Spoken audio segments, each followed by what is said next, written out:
It says going live. You never quite know what is the point at which it actually begins. We're live! I believe we are live. Good evening, everybody. I can see a chat in the side of my screen. So I can see Barbara is in there. I can see Gemma in there, some members of our team. Just say hi if you can see us live now.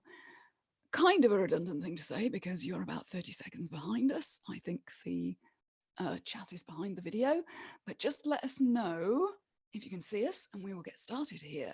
Good evening. It's lovely to see so many people here. Hello. It's nice to see you. I see a lot of hellos and yays, so I think we're on. So, good evening, everyone. This is a special celebration. This week is enrollment week at Foundations Revealed. We do this about twice a year for just 5 days, so it's a very special week. So while we're doing so, while we're welcoming so many new members, it's only appropriate that we celebrate some of our present members. And I just want to come on live here and celebrate them on behalf of celebrating all of our Stitchlings, as we call them, and celebrating our team and how amazing our team are. I'm really incredibly lucky to have a fantastic team helping me make this happen. So, and our team really make it what it is at this point. So I have got to introduce you to 7 of our fantastic Stitchlings this evening. The purpose here is really just to encourage you to make stuff. I mean, we spend so much time procrastinating and overthinking and planning and Pinteresting. I mean, Pinterest is a good thing, but design and research is a good thing. But sometimes we have so much trouble just getting going. Sometimes we have so much trouble dealing with things we've made, and maybe we don't like the things we've made so much, or we make something we're not really happy with it. So I just want to share some stories of people like you. And we've got people at all skill levels here tonight. We've got people who are not far in to their journey and were like pretty much beginners not long ago. And then we've got complete pros who are doing amazing stuff that's going to blow your mind. So we're going to have a little bit of everything for everybody. So hopefully you can see yourself in somebody here. We have 7 Stitchlings here. We were going to have 8. Masai couldn't make it, unfortunately. But I'd like to say hello, everybody. Do you have all your microphones open to say hi? Yeah. Hi. Hi. Can you see us? I'm hoping you can see us in gallery view, by the way, so you can see all of our beautiful faces. So I just want to have a chat with each of you in turn. And first of all, so yeah, wave everybody. Hi. I just want to talk first of all to, who are we going to talk to first? Could we talk to Sabine, who is so beautiful this evening? Would you like to tell us, first of all, I can see. First. Sorry, I should have asked for volunteers who goes first. We can see from your fabulous outfit that you are something of a history bounder, would you say? Yes, a bit. Yeah. Yeah. So I'm just a weirdo who doesn't like the modern fashion. So it's like yes. I didn't know about history bounding about 2 months ago. So oh, fantastic! So you're doing brilliantly then. So you can bust a myth for us, because many people think when you get into history bounding, it's about I'm going to make my entire wardrobe. I'm going to make everything. That isn't necessarily the case, is it? You want to let us in on the secret here? Yeah, no, you don't have to. When I started all this history bounding and oh look what they doing so much stuff, I thought I have to do everything and I have to sew everything. I'm a bit of a perfectionist, so I think I have to do everything myself. But what I'm wearing now, I did nothing of this. This is a blouse I thrifted. This is something from eBay, and this vest I have it for years and. It just kind of dig it up from my wardrobe. So yeah, so you put it together, just you use your creativity to put things together. So some you might make, some you might thrift. You just use what you can to put the look together and just keep refining that. So you do sew though as well, don't you? Yes, I do sewing. How long have you been sewing? I started sewing. I have to admit, I'm a patchworker. Mhm. I started with patchwork 13 years ago when my niece was born. Yeah. And then I had a bit of a journey of the normal big five pattern modern stuff, like trying to do modern wear with I don't know, Buddha and stuff. That didn't work that good out. I did a bit of fantasy, medieval, very rural, small. And then I finally found my niche. It was embroidery, and I love embroidery, and I loved stump work, and I was really deep in the stump work rabbit hole when I fell over first Bernadette Banner and then over Katie, and then oh, what's this? I like this. They are doing this funny stuff, and I want to do this too. And so I ran into all this history bounding, Yes. and now I'm kind of hooked. Fantastic. Fantastic.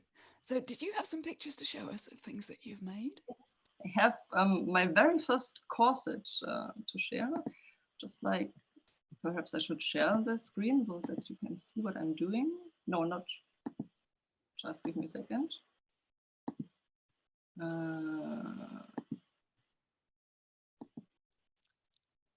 There we go. Fantastic. My first corset. Yeah, I did this about 8 years ago for the Wave Gothic Festival in Leipzig. Perhaps somebody knows it in Germany. And I didn't really know what I was doing. This was a kind of a self-drafted thing I made. Yeah. Nobody saw this. It was really underwear. So I had some kind of Buddha tournure over it. And I won't show this. Yeah. And you see, it doesn't really does anything for me. It has a few bones. It is a terrible fabric. It's my purple and black face isn't over yet, I think. But well. But it's a place to start. Yes, it didn't hurt too much wearing it for 3 days. It's okay. Yeah. Yeah. And yeah, that's from the inside. Well, so yeah. So I should explain that I've particularly asked people tonight to bring examples of their journey. So it isn't like, boom, I can sew and you're suddenly making fabulous things all the time. It is a journey and you start somewhere. And so I wanted people to bring pictures of things they made a while ago and then things they've made most recently, and just showing the journey and the difference and how you grow as a seamstress, as a designer, as a stitchling, and to show you a little bit what they've been able to achieve with Foundations Revealed as well. So keep going, Sabine. Just so this is like the more towards the beginning of your journey, and then we move forward. So the fun thing is this is my first one, and after that I didn't sew another corset. I bought 1 or 2 for the outfits I wanted to wear, but I hadn't just hadn't the courage to really do such a big project like a corset. And I just found it when I joined Foundations Revealed, and you can ask for help, and that's the cool thing you can do. And so this is a picture of a mock-up I did from a truly Victorian corset. It's the 1903, I think. Yes. And I have this problem with the start over here. It's like empty, and it's like it's so stupid. Yeah, you get that little bit of space under the bust that it's like, what do I even do with that? So okay. What are my boobs supposed to do out down there? It's like I didn't understand right. And then the wonderful Luca painted me a little line in here, the green one. You can barely see on this fabric. And so Luca, you might have seen, if you watched our workshop, Luca was our mentor who was in the 3rd video talking about Victorian sleeves. So as one of our mentors, he gave you a little bit of advice on this. Yeah. Carry on, sorry. And this, just said, you have to take a bit in there. Sorry, Luca, no, I love you, sorry. And then I did this one. This is the, it's a tiny, tiny regulation. I did it by hand, by the way. I didn't take it all out. I just made it to take the pattern of the one dart. And this is what the mock-up looked like after that. And I'm not finished yet with this outfit. Here you see my combinations I wear underneath it. And this is the first half. I have nearly finished until now. First half of the real thing. Yes. And between these two corsets, the black and purple one, and this is 8 years ago. This is my second corset I'm making, and I'm not finished yet, but I will. Fantastic. Fantastic. Sure. Yes. So, and show us your petticoat as well. Yes, my petticoat. Petticoat are easier to sew, and this is the petticoat that will go underneath it with a lot of flounce and 12 meters of insertion lace inserted by hand, and these pin tucks. 12 meters is like... Oh, sorry, I don't know. Lots of yards. Yes. That is a lot. Like 13, 14 yards, I think. Yes. Fantastic. So pretty. Beautifully done. Did you say this was hand sewn? This is hand sewn. Well, the first two seams I did per machine, and the felling I did all by hand. Wow. And these pin tucks here I did per hand too, because obviously I need something to do in the evenings in front of the telly, because I fell asleep otherwise. So yeah. Yes, good to have some hand sewing in front of the TV. Yeah. Good. This is, wonderful. The last thing of the combinations, a bit of insertion lace. Yes. So what do you feel like has changed between that first corset you showed us and how you feel about sewing now? Oh, that's a really long time. So much has changed because back then I thought I'm kind of alone in the world. Like nobody enjoyed sewing by hand or sewing strange stuff or embroidery. Nobody of my friends enjoys embroidery. It's like, oh yeah, Sabine, it's okay, you like embroidery. And my confidence kind of went through the roof. Yeah. It's I have so much plans for the future, and it's yeah. Fantastic. Yeah. So what are you making next? Yeah. Just finishing that course. Yeah, I have a bit of a baby I'm kind of creating right now. I am in the steps of creating my own sewing school. Oh, yes, Yes. that's right. Yes. Yes. Yes, in the business building journey. Fantastic. Yes, I'm very excited. This is what I'm going to do next. I need a week or two, but I think this is going to be great. You can take this as far as you want. Okay, fantastic. Thank you very much, Sabine. You're welcome. So, who should we talk to next? Let's see. Let's talk to Lena. Yeah. Lena, would you like to show us some things that you've been working on? Yeah, I'd love to. Now, how long have you been sewing? Sorry? Now, how long have you been sewing, would you say? Long time. Yeah, I've got things in the other room that I sewed when I was like a kid. And I mean like little doll costumes, that sort of thing. Yeah, I mean when I joined, that's my little disclaimer for the pictures. I was definitely not a beginner when I joined. So I had just finished my degree in costume, and I want to throw out there that I'm not talking bad about the big sort of before pictures. I don't think they're horrible or anything like that, but that's the sort of the level that I was sewing at before I started. Yeah.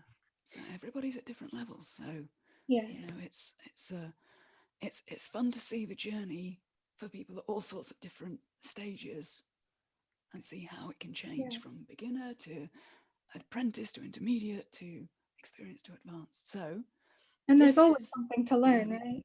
You never finish. That's right. You've never finished. Yeah, that's exactly right. Wherever you're at, there's always something you can work on and have fun improving. So tell us about this first corset. So I think this is actually the first historical corset that I made. Sort of Regency style, obviously not historically accurate. It's all right. I still really like the black design on it. The fit's okay. Yeah. I'm going to try not to dwell on all of these for too long, otherwise we'll be here forever.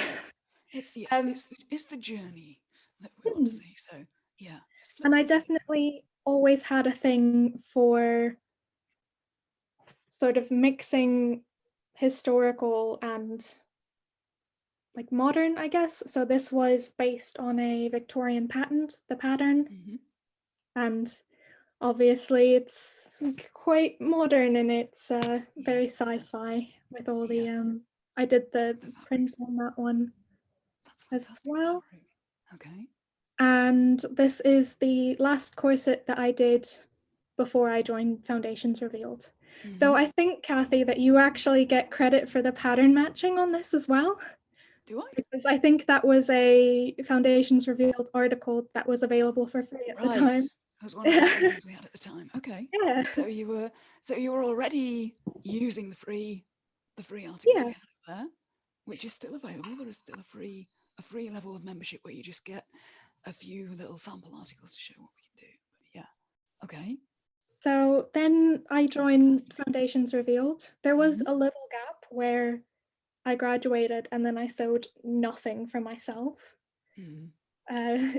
Happens, you know. Yeah. But then I think it was about 2 years ago now that I joined. I think it might have been your first like big free workshop launching Mhm. event thing that you did. Yeah. Yeah. And I joined, and 3 months after I joined, I made this one. Wow. So that's the Fantastic. first Yeah. the last corset I made before I joined, and the first Yeah. corset I made after. Which Beautiful I mean, I shape. I think love it's a that. pretty big Yeah. difference. So pretty. It's a beautiful Yay. shape. And I love it. I love the um the design of putting that lace, that very lace with those very circular curve sort of patterns with the Hmm. fabric, with the lettering, and it's just a really great combination. Hmm. And the Hmm. shape is beautiful. I really love the curve of it is unbelievable. So It beautiful was job. I mean, it was altered, but it was the Mm-hmm. first time that I used a Symington pattern. Mm-hmm. Yeah, yeah, Yeah. beautiful. So this is an original Victorian pattern from the Simon With a bit collection. of, I think mostly for this one, it's just these edges that I Yeah, changed, the sort yeah, of the neckline to fit around the lace. right, right. And then I've got another one, which is after I was a member for half a year, Mm-hmm. which is this one. Oh Ooh. yes, That's the first time I entered the contest. So right. that for me was like having a reason to make something exciting just because, you know? Yes, That just was set the because I hadn't creativity had free a that bit. before and I didn't make anything for like a Yeah, year because I didn't have any reason. yeah, yeah. Huh. So that really, so that competition really sort of focused your efforts and gave you something to work towards in a way. Yeah, I think I wrote it down. It's so I had gone a year without making anything for myself. And Mm. then after I made this one and was like, oh, I don't need a reason. I can just make a reason. I made Yeah. 7 corsets that year. Huh. So Fantastic. that definitely So, had an impact, I would say. yeah. Somebody write that in the chat. If I was just in the chat right now, I'd be repeating that in the chat. I don't need a reason to make something. I can make a reason to make something. Hmm. So just go do it. You don't need a deadline or a special reason or a client. This is about letting all that creativity out of yourself. Fantastic. So you entered this in the competition, and I then did, what yeah. came next? Go on. Then this one was, this is after we had that Symington study day, Right? Yes. back when we could still do that. We could still get together. And Yeah, there's a we did a video of that day one. with all the corsets from the Simonton collection, where people could come and Um, see them in Nottingham, in England. That is a beautiful job. So yes, That that's a whole so flossing is recreation of historical gorgeous. style. That is beautiful. so yeah, I love this it. was sort of inspired by that. And I think this is really the first time that I tried to make something that was actually like that I really, really tried to make it accurate. Yeah. And I mean, obviously being in a group like and having like Luca there to just ask things Yeah. makes it a bit easier. And then that was about a year and a half after I joined. So that's the one that I entered into the contest this past, is it January, February? February, March, February. wasn't it? This is fantastic. So this is Persephone, if I remember correctly. Yeah. And this won a second prize. It did, yeah. In our competition. So congratulations all over again. Thanks, This Kathy. is really, really beautiful piece of work. Just the shape and the fit and the concept and the storytelling in this is just beautiful. So give Lena some love in the comments for this work. This is incredible. Got I put these two in there as well because I thought the you'd be able to see the sort of the fit improvements a little bit clearly, and some of the detail you can see that I've sort of kept up with sort of all this embellishment, and like I tried it once and I was like, yeah, I like this. Yeah. And kept doing it, and so you can have a little fun with it. Beautiful. So what would you say is the difference between then and now? So I put together, I took a few pictures this morning of like visually. I think I do have something to say for like not just visually, but I feel like you can see it really well for things like this because yes, this is a comparison picture then. That is so this the one underneath is a Victorian corset that I did before joining, and the one on the top is the one that I showed just now. Fantastic. Beautiful work. So you can really see the progression that you don't stand still when you've got a community around you encouraging you to always be improving and making your work better. So that's an incredible difference. That really shows it in stark relief how hard you've been working and how much difference you've made. And this, again, so the one underneath is the one you made just before you joined us. Yeah, and this is the one of the more recent ones I've made. And this is, the last one was actually the exact same fabric. So this is literally the same fabric as well, because this one was made from leftovers from the older corset. But this is like similar. It's the same type of coutil and a layer of silk. And I mean, you can see the one on the top is like holding its shape, and like the seams are, even though the seams are way curvier, they're sitting nicely and flat. There's no sort of wrinkling on the curves. There's a real confidence about the second one. It sort of takes up space in a way. It has to sewing is not afraid to take up space. I can't roll it up. It literally takes up space because I have to store it in a box because it won't go flat. It doesn't go flat. Yeah, it has a shape all of its own. Yeah. This is beautiful work. Thank you so much for sharing, Lena. This is just gorgeous. So yeah, as I say, give Lena some love in the comments. And what would you say now? I mean, has your confidence grown, do you think? Yes, yeah, definitely. And I think I would say that there's stuff here that you can see that the technical stuff has changed, but I think for me it's about having that place where I can experiment, but where I'm backed up by people who have the technical skills that I might not have, or that I didn't have and now I have. And like it's not as worrying trying something new, because if something goes wrong, there's someone to help you. And I think I've done a lot of things that I wouldn't have tried if before I was a member, because there wasn't, you can ask your friends, and I do still ask my friends, but it's different like having this community there to like always be supporting you. And like I was saying to you on the Facebook page, like it's to the point where it's like internalized now, where I know that everyone in the group is supportive all the time, no matter what.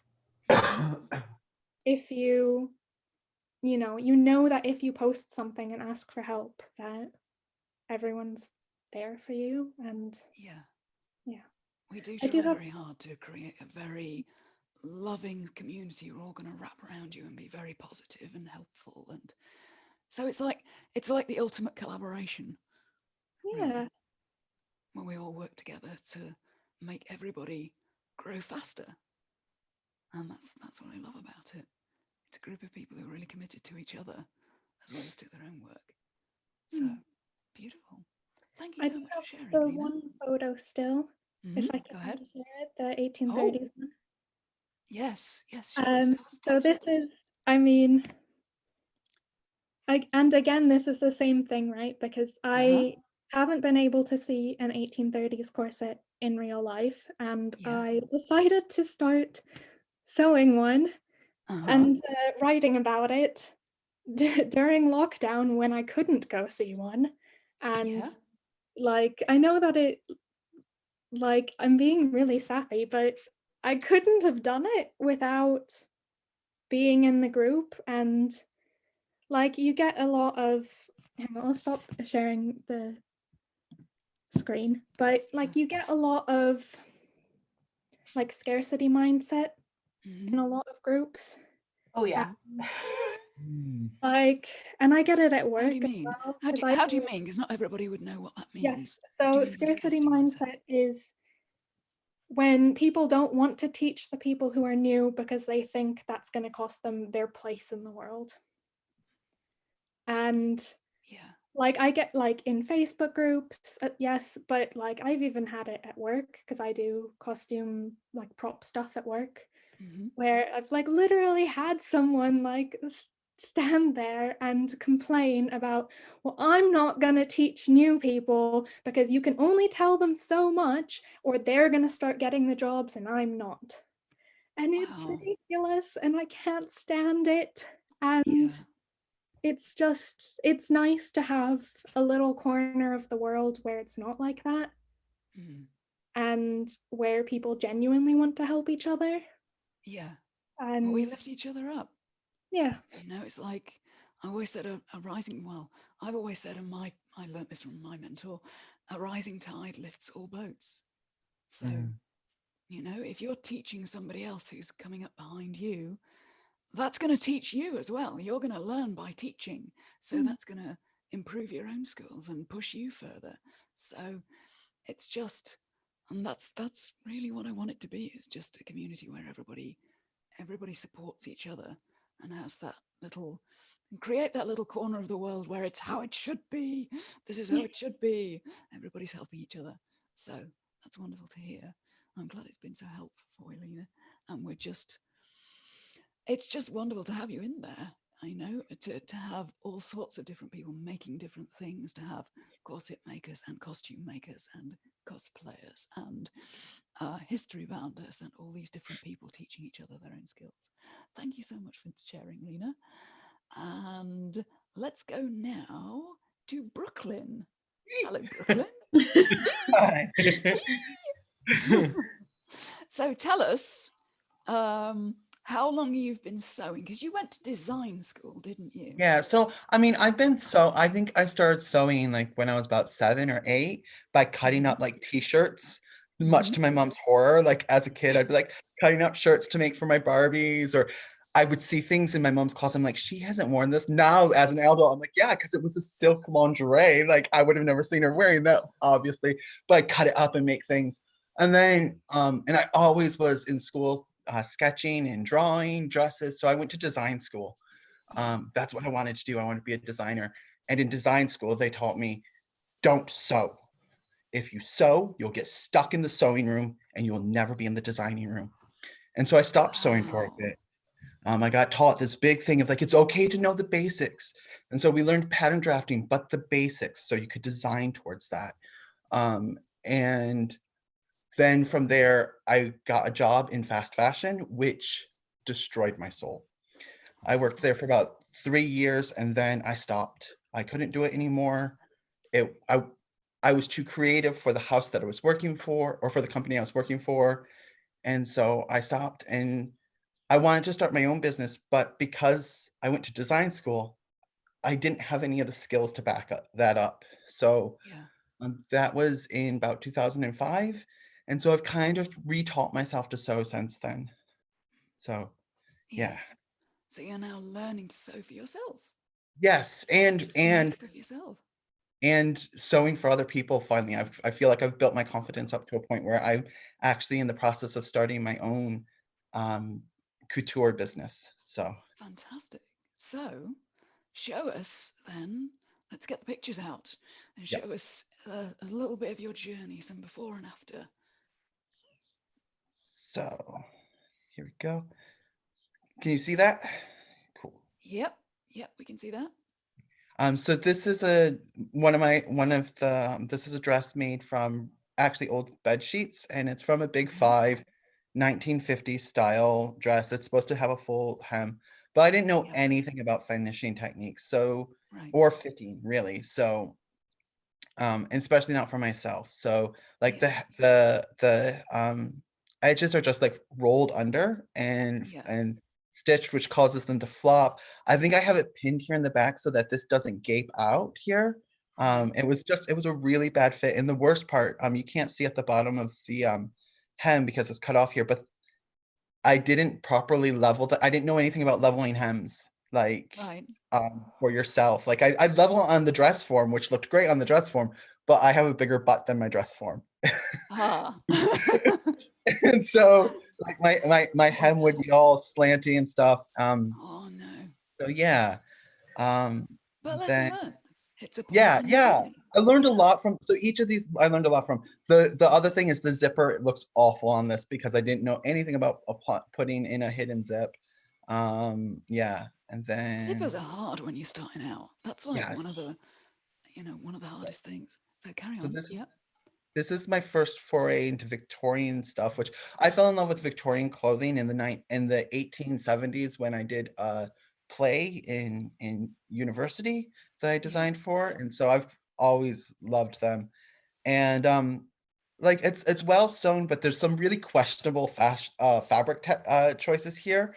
Yeah. I did the beginner mistake of thinking that all those big poofy skirts needed big heavyweight fabrics. So this is like a faux suede upholstery fabric, Oh and it's gosh. way too heavy in the reality. It's crushing all of the petticoats. It's crushing. There is a Yeah. rather substantial bustle here that's just being crushed by all the weight of the skirt.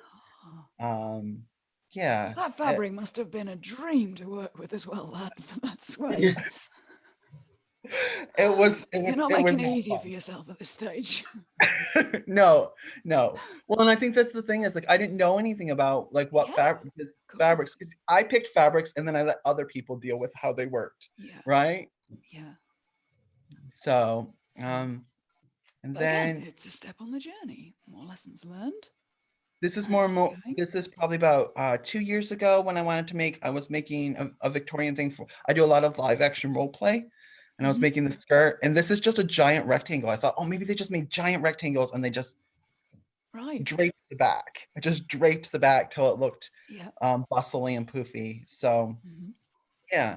And then I discovered Foundation Revealed and learned so much more about like the actual historical things. And I've only been a member since April, and Mhm. it was in lockdown. And here in New Zealand, where I live, lockdown was you were not allowed to leave your house, like Right. except for maybe a walk for a week. So I had nothing but time.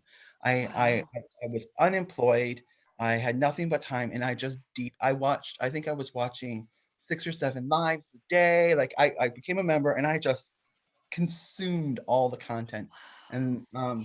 Luca did a skirt workshop, which had me making this skirt here, which is my walking skirt, which while it's Yeah. much more simpler than anything else that I've done in the previous ones, it is historically flatlined. It has a hand hem, it has a placket, it has the skill in it is much more finessed, Yeah. and the the uh, the pleats in the back all kind of Yeah. are even, Just which zoom is into nice. that a bit so we can see it a bit bigger. Yeah. With those So beautiful pleats at the back. there we go. Oh, fantastic.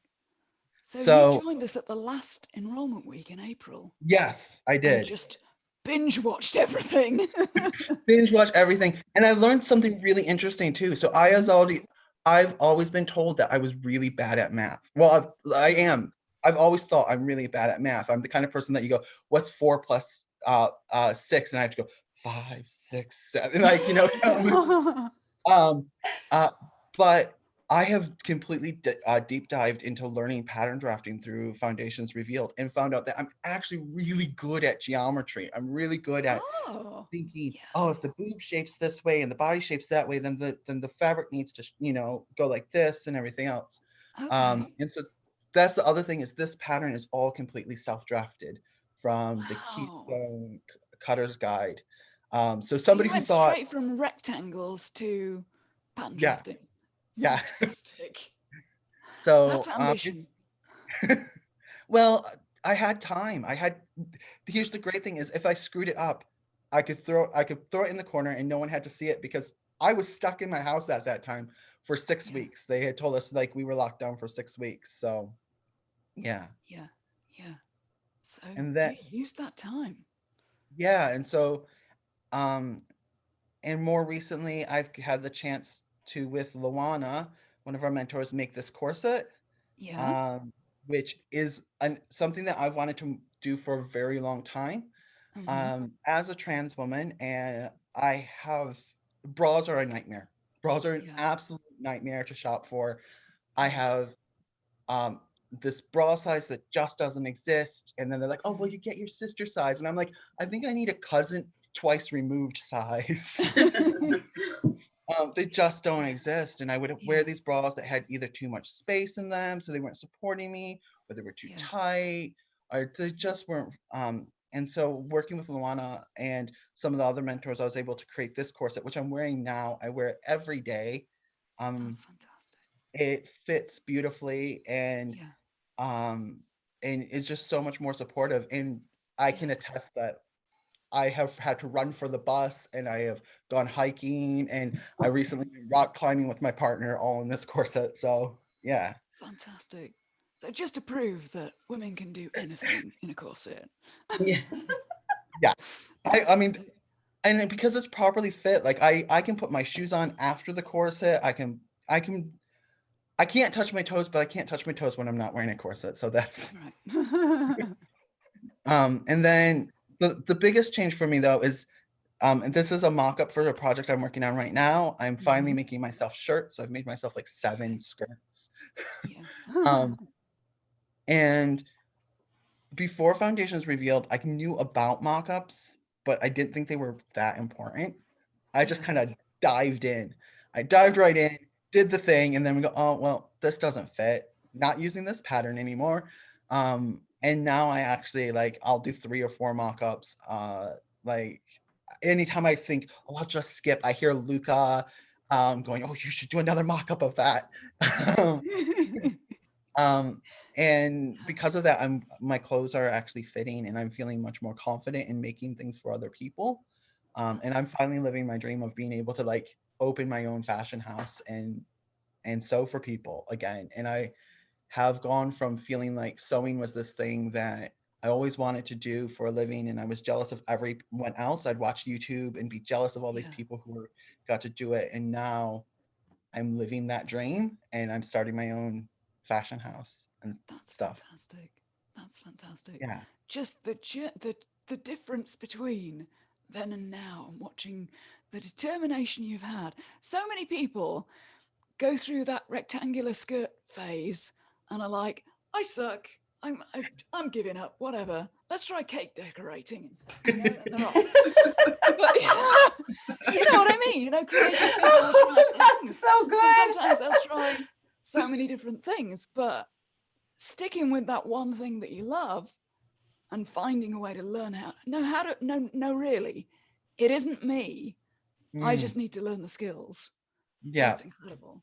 And watch that journey. That's incredible. I should mention though, when you said you made that corset with Luana, I think you actually went on one of her in-person courses, didn't you? I did. I'm lucky enough.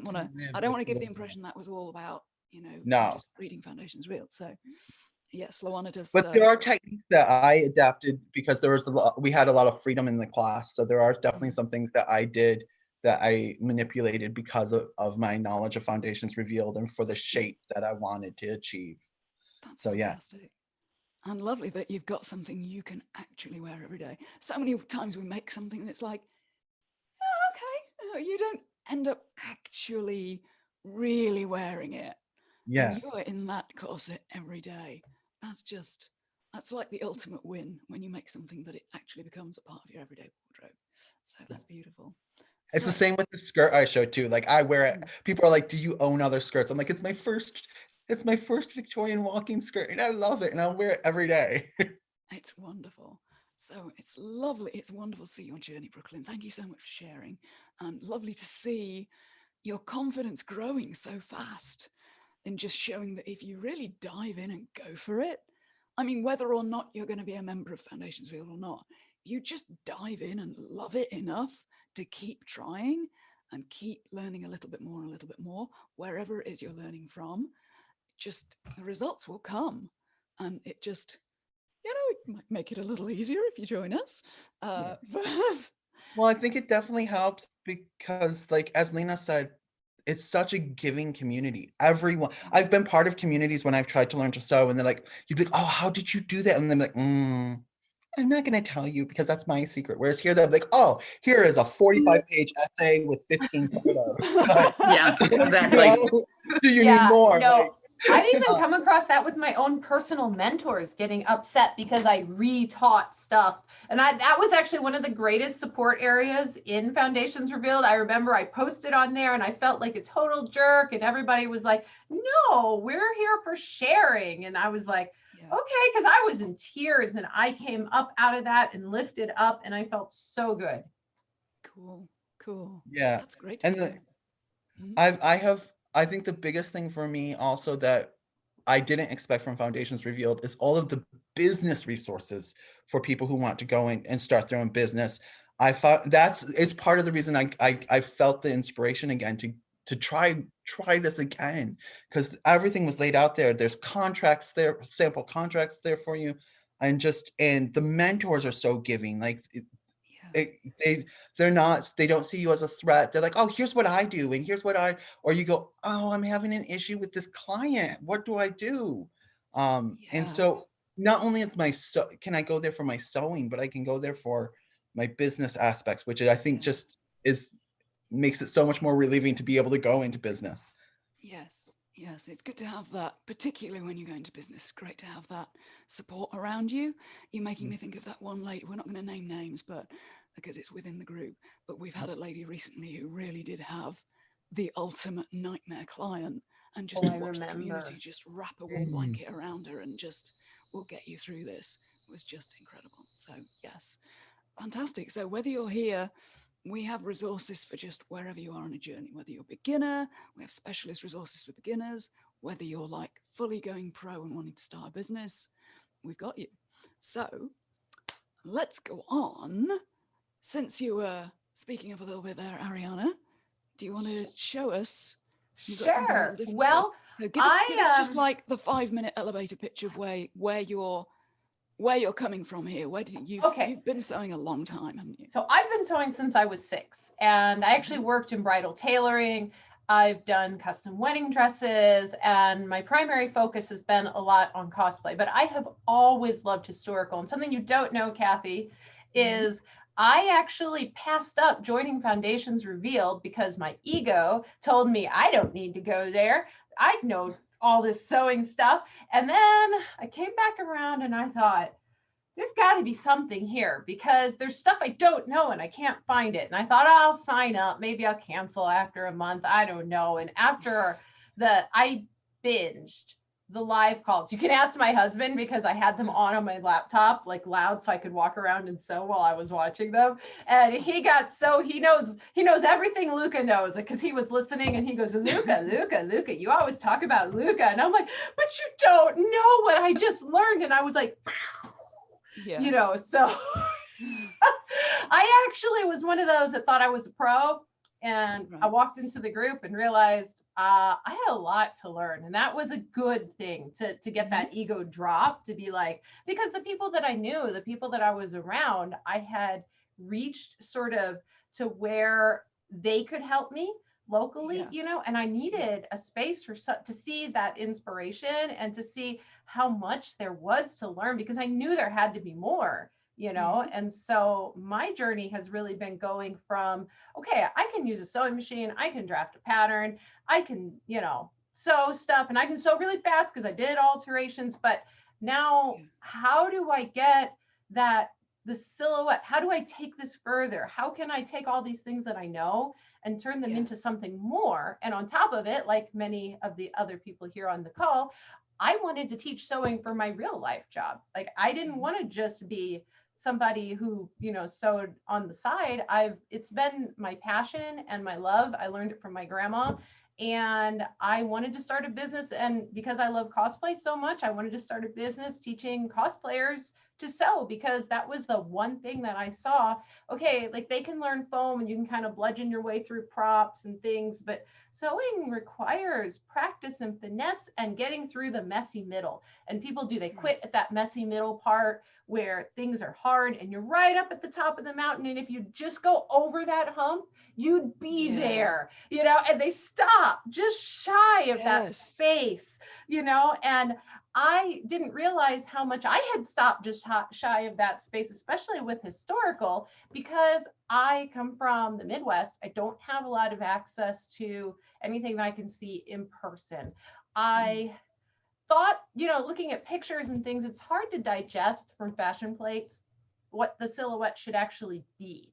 And I've always had this love of the historical. And actually, when the plague, which is our internal family comedy name for it, when the plague began and I was stuck at home and I was supposed to be giving panels at like something like 14 conventions this year, and everything got canned. And I thought, you know what, here's the time I go historical. And on top of it, and this is another thing that has been so spectacular about Foundations Revealed, is I have, because I had suffered the loss of my grandpa, then my grandmother, a big day job personal event where we lost a lot of money, I have gained a lot of weight.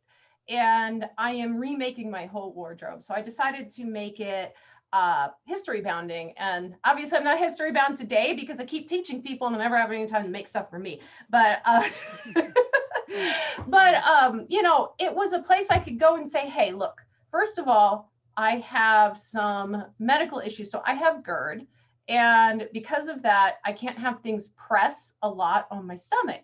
And then I thought, okay, corsets are right out. I'm done. That's it. Game over. I can't wear corsets anymore. That's what the doctor said, right? And then came Luca and this concept that fake it, baby.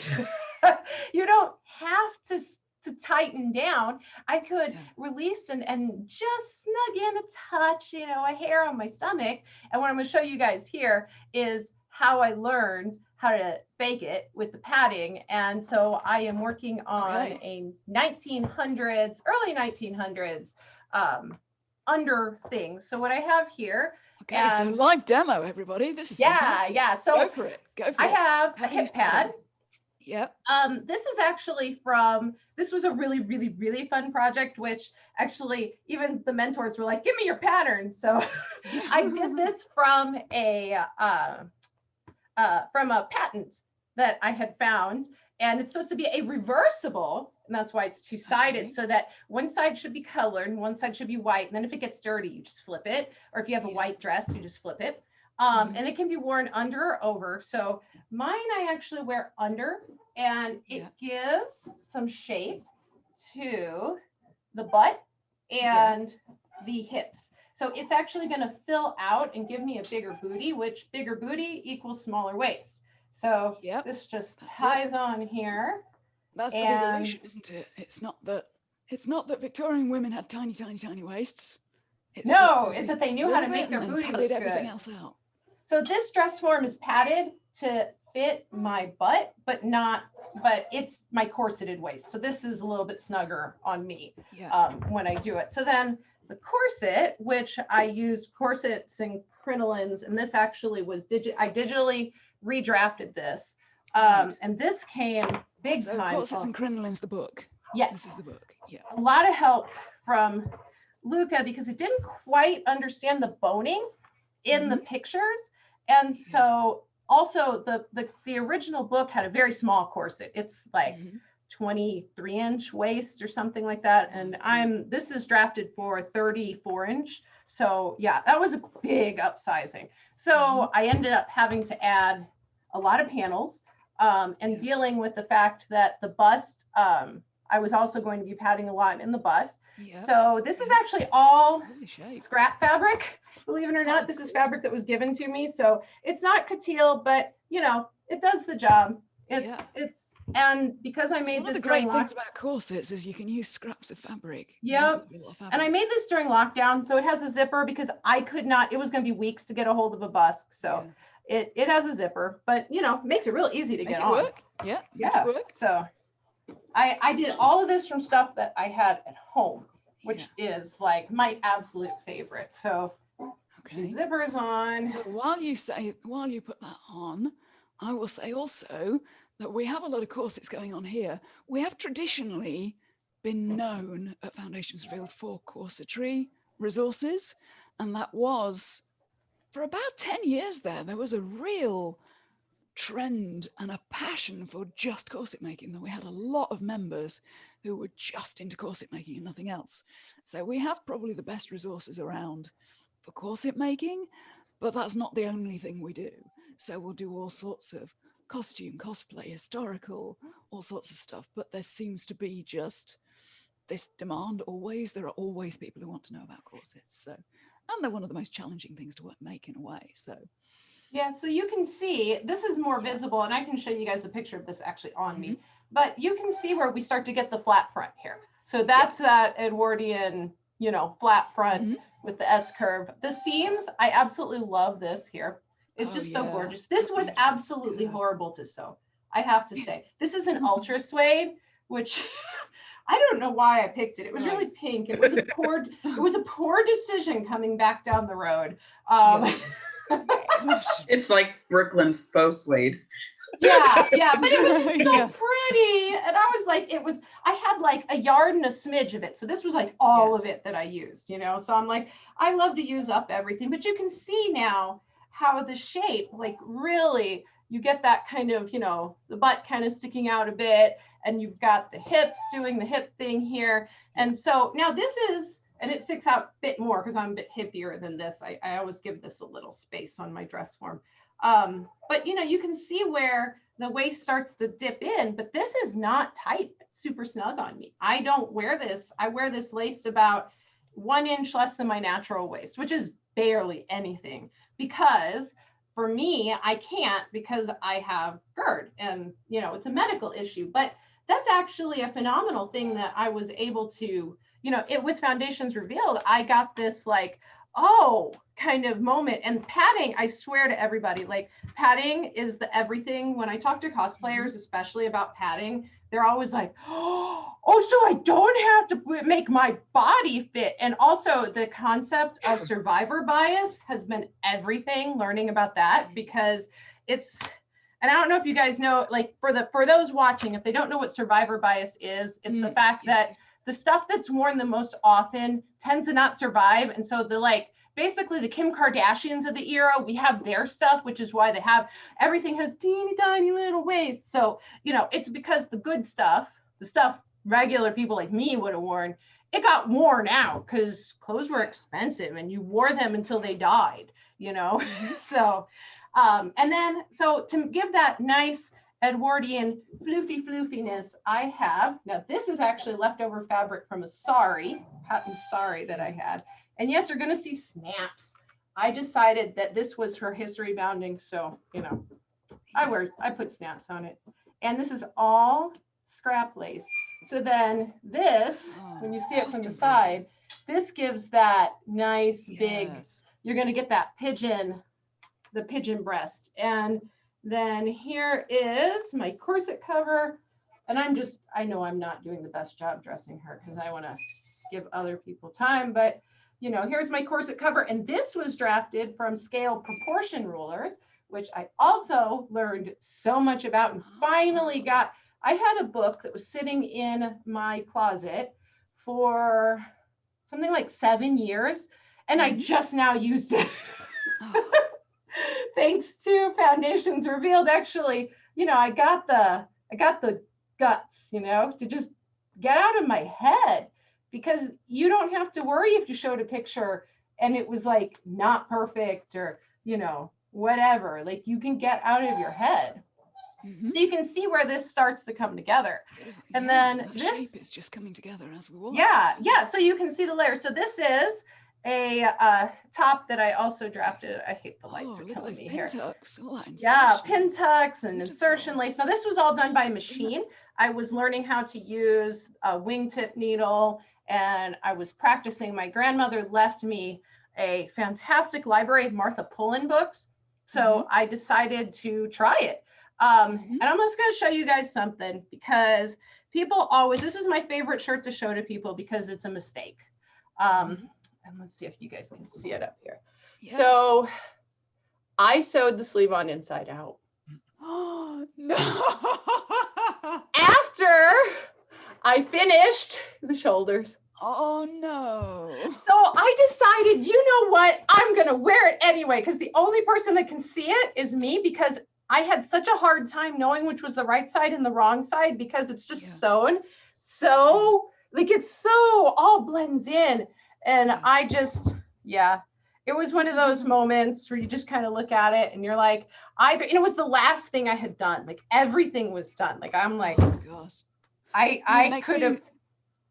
It makes me think of that story of, I believe in the quilt. I'm not a quilter, but in the quilting community, apparently I heard there's a tradition that in historic quilts, the maker would deliberately do one block wrong, in quotes. Yeah. Because only God is perfect. That I've not heard that before. That's a very interesting idea, though. So, but you know, so you can see where I didn't bring the skirt that goes on top of this, but you know, once you tuck it, like, you have that pigeon breast look. And right. Yeah, you got it. To me, this aha moment of, I'm faking it. This is not real. Like, I have a bust improver. I have, you know, I actually have this made where I can use silicone cups inside of it too, because I have post mommy boobs. So, you know, but like, we're real like that. We can do that. We can talk. I can say, hey, you know, I have a droopy tummy. I have this, I have that. And like, I am never afraid to share that. And there's always someone who's, hey, yeah, I have that too. Let's all be like together and figure this out. And, you know, it's a great, safe, positive place to just go that much further, you know. And I never feel stupid asking a question, even though I probably should know the answer. Maybe, I don't know. I've been sewing my whole life. I can't remember not sewing, and I still learn something every single day there. And someone had asked a little earlier in the chat, I had noticed they had said, you know, the difference between like having the group with you and not having the group with you. Now, I love the articles and Foundations Revealed, but I can really honestly say that where I get the most benefit as someone, as an advanced sewer, is the group and the lives.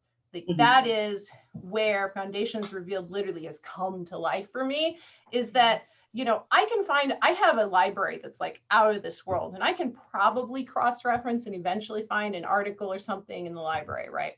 But I cannot find a human to give me the help that I need to be able to go, hey, is this the right silhouette? Is this, am I even close? Like, where I have no idea where to start, you know. And that is worth 10 times what we pay for it, you know, like, to me. And this is not because anybody's asking me to say this, like, this is like, that's what I honestly feel. So I recently was like looking at all my finances, and I'm like, Foundations Revealed is kind of pricey. And then I'm like, nope, not getting cut, because like, that is so essential. I'd rather cut something else.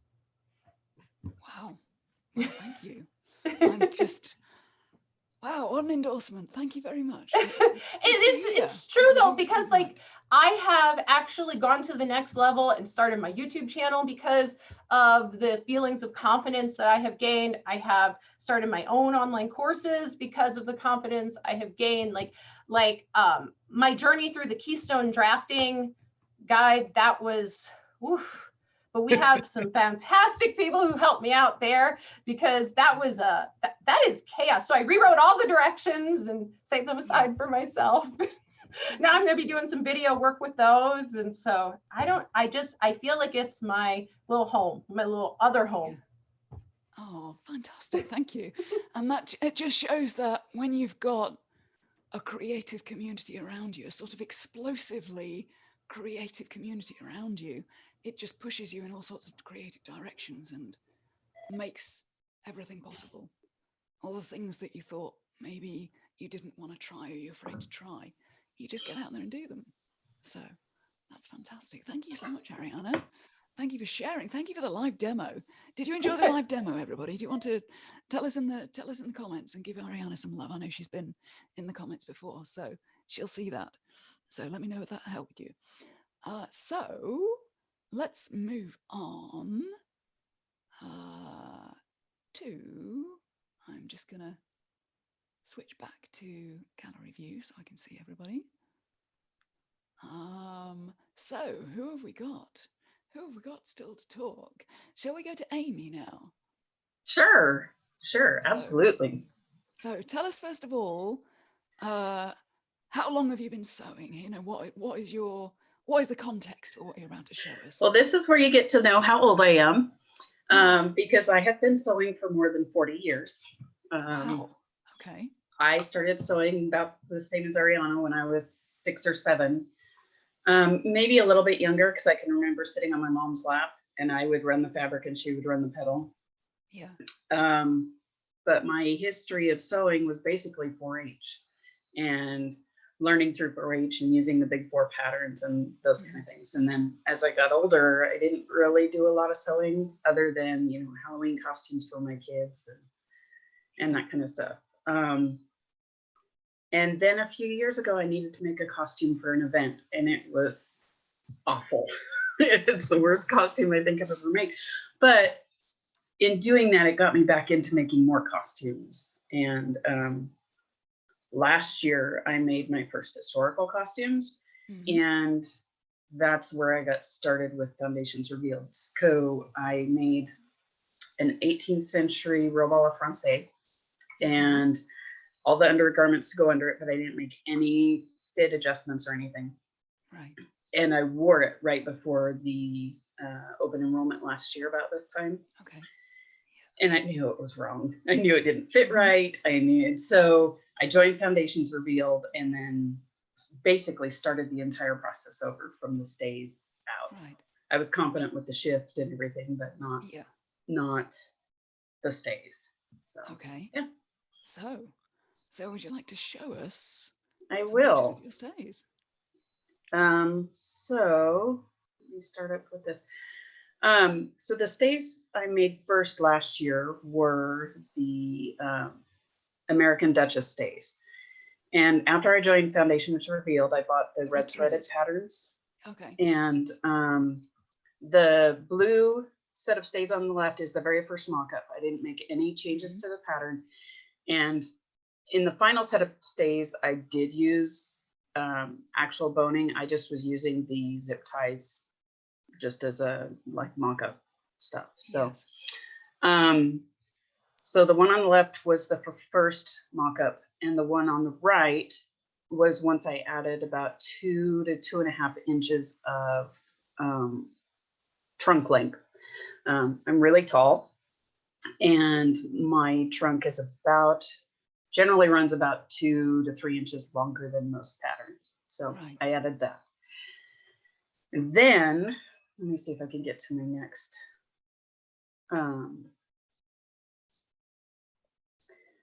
Then I posted questions about the fit in the Foundations group. And Luca, by the way, so just a little side, I had seen Luca on the Farm series, and so I knew who he was, but I had no idea that he would actually, I didn't know how actually involved the mentors got in the process of helping the Stitchlings. Yeah. So Luca responded and said, hey, post a picture of your pattern and I'll make some marks on it. So in this picture, you can see the top is my picture of the pattern, and the bottom is the marks that he made, the adjustments he made. And then this mock-up is those changes incorporated. Yeah. But yeah, I hate to say this because now it seems so normal to talk to Luana and Barbara and Constance and Luca, you know, that it's not such a big deal. But I totally had a fangirl moment. I went like squealing out to the family room to Todd and was like, oh my God, you'll never believe who just replied to my post, you know. And it was fantastic because it wasn't just Luca. I was also getting help from other Stitchlings who had more experience and knew what they were doing better than I did. So, so this is the mock-up after Luca's adjustments. And then and a great job. This is the final version. I can't find the pictures of it on myself. It does close a couple inches tighter than that on me. And I know it should close completely, but I am kind of losing weight. And so I don't want to make stays that I'm going to have to remake immediately. One thing about these is that in the final pictures, Luca and I don't remember who else both commented that I might need a little additional bust room. So the next time I make these, I already have the adjustments to the pattern to add the additional bust room. Yeah, fantastic. I think one of the great things that this shows is that it's not that you make something once without a mock-up and go, I suck. Yeah. You keep iterating. I see what I did there. Let's make it. See, and you can see in this picture that I need that extra bust room there. Yeah. So, but and it was just, and it's been with any of the projects I've been working on, the help that I've gotten has just been fantastic. And I haven't taken part in the Discord server a whole lot, but the Facebook group is just amazing. And there's questions I didn't know I had until I saw somebody else ask it. And I was like, oh, yeah. So you often don't realize how valuable it is to just be there in the conversation and go, oh yeah, I was thinking that as well, but I didn't think to ask. Right. So you learn so much from watching other people too. Didn't even know to ask. I wouldn't have known to ask. And you know, the biggest thing that I have is that I probably would have stayed in the 18th century forever had I not joined Foundations Revealed. It's kind of given me the courage to step out of my comfort zone and try different things. And I think part of that does go back to how supportive the community is and how knowledgeable everybody is. Yeah. Fantastic. Well, thank you so much. Thank you for sharing. You're welcome. Thank you. That's been wonderful to hear your story. So give Amy some love in the comments and her fantastic stays. So we should move on now to Mirtha. Have I pronounced your name correctly? Mirtha. Mirtha. There's the sneaky TH in there, which actually in Dutch doesn't do anything. So it always confuses all the English speakers. Sorry about that. Okay. No, that's my fault. So why don't you tell us how long you've been sewing? If you've been receiving the emails from me this week about foundations, you'll have already seen something that Mirtha made. But tell us how long you've been sewing. So I think I've been sewing sort of more seriously for about 8 years. I was thinking back, and I think it's 7 years that I started my blog. I dabbled a bit before that, but honestly, that was more like 14-year-old me wanting a Gothic dress and not being able to buy it. So I was more at that stage, I wanted the clothes. I didn't necessarily want to sew. And when I found stage.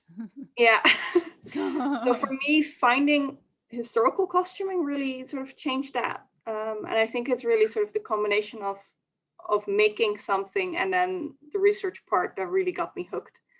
And sort of made me want to spend like 10 times as much time on making stuff than I'll ever probably spend wearing it. But the making is the creation, is the joy of it. It's not necessarily about the result. So just lovely getting stuck in. So I think I joined Foundations. I was thinking back, I don't actually remember how long ago, but it was way back. So before Facebook the Facebook group existed and the mentors existed, and when it was just the articles. That's I think. right. Wow. Yes, you've been with us a long time then. So I've been around for a while, I think. Yeah. Fantastic. But I do think the group and the asking for personal feedback, being able to have people see things that you might not even think to look for in an article, for me really also sort of made a difference. Yes. Yes. Good. So I can share my screen. So I don't really have before pictures. Like I said, I don't really fully remember when I became a member. Show us the pretties, yes. So aside from the Facebook group, I think one of the most valuable things for me have been the live calls. And then in particularly the ones where Luca is sort of sharing pictures of originals and really looking at the construction details. Yeah. So because for me, it's always been about the costume, like historical costume. I make the corsets as well, but really that's my focus. And just seeing a picture and then having him talk about it. Yes. And suddenly seeing 5 more things you didn't even notice. Yeah. For me has been so valuable. So this is a dress I made for, I think, that famous ball that never happened yet. Oh yes. I did actually finish it already, so if it happens next year, then I get to wear it. So this is, you were talking about the live calls. This is our monthly workshops. Yes. So we get on a call like this once a month, privately within Foundations, and we'll go about 2 hours with the mentors teaching and taking questions. And this is, if you're in an Academy membership, you get to be there live and ask questions.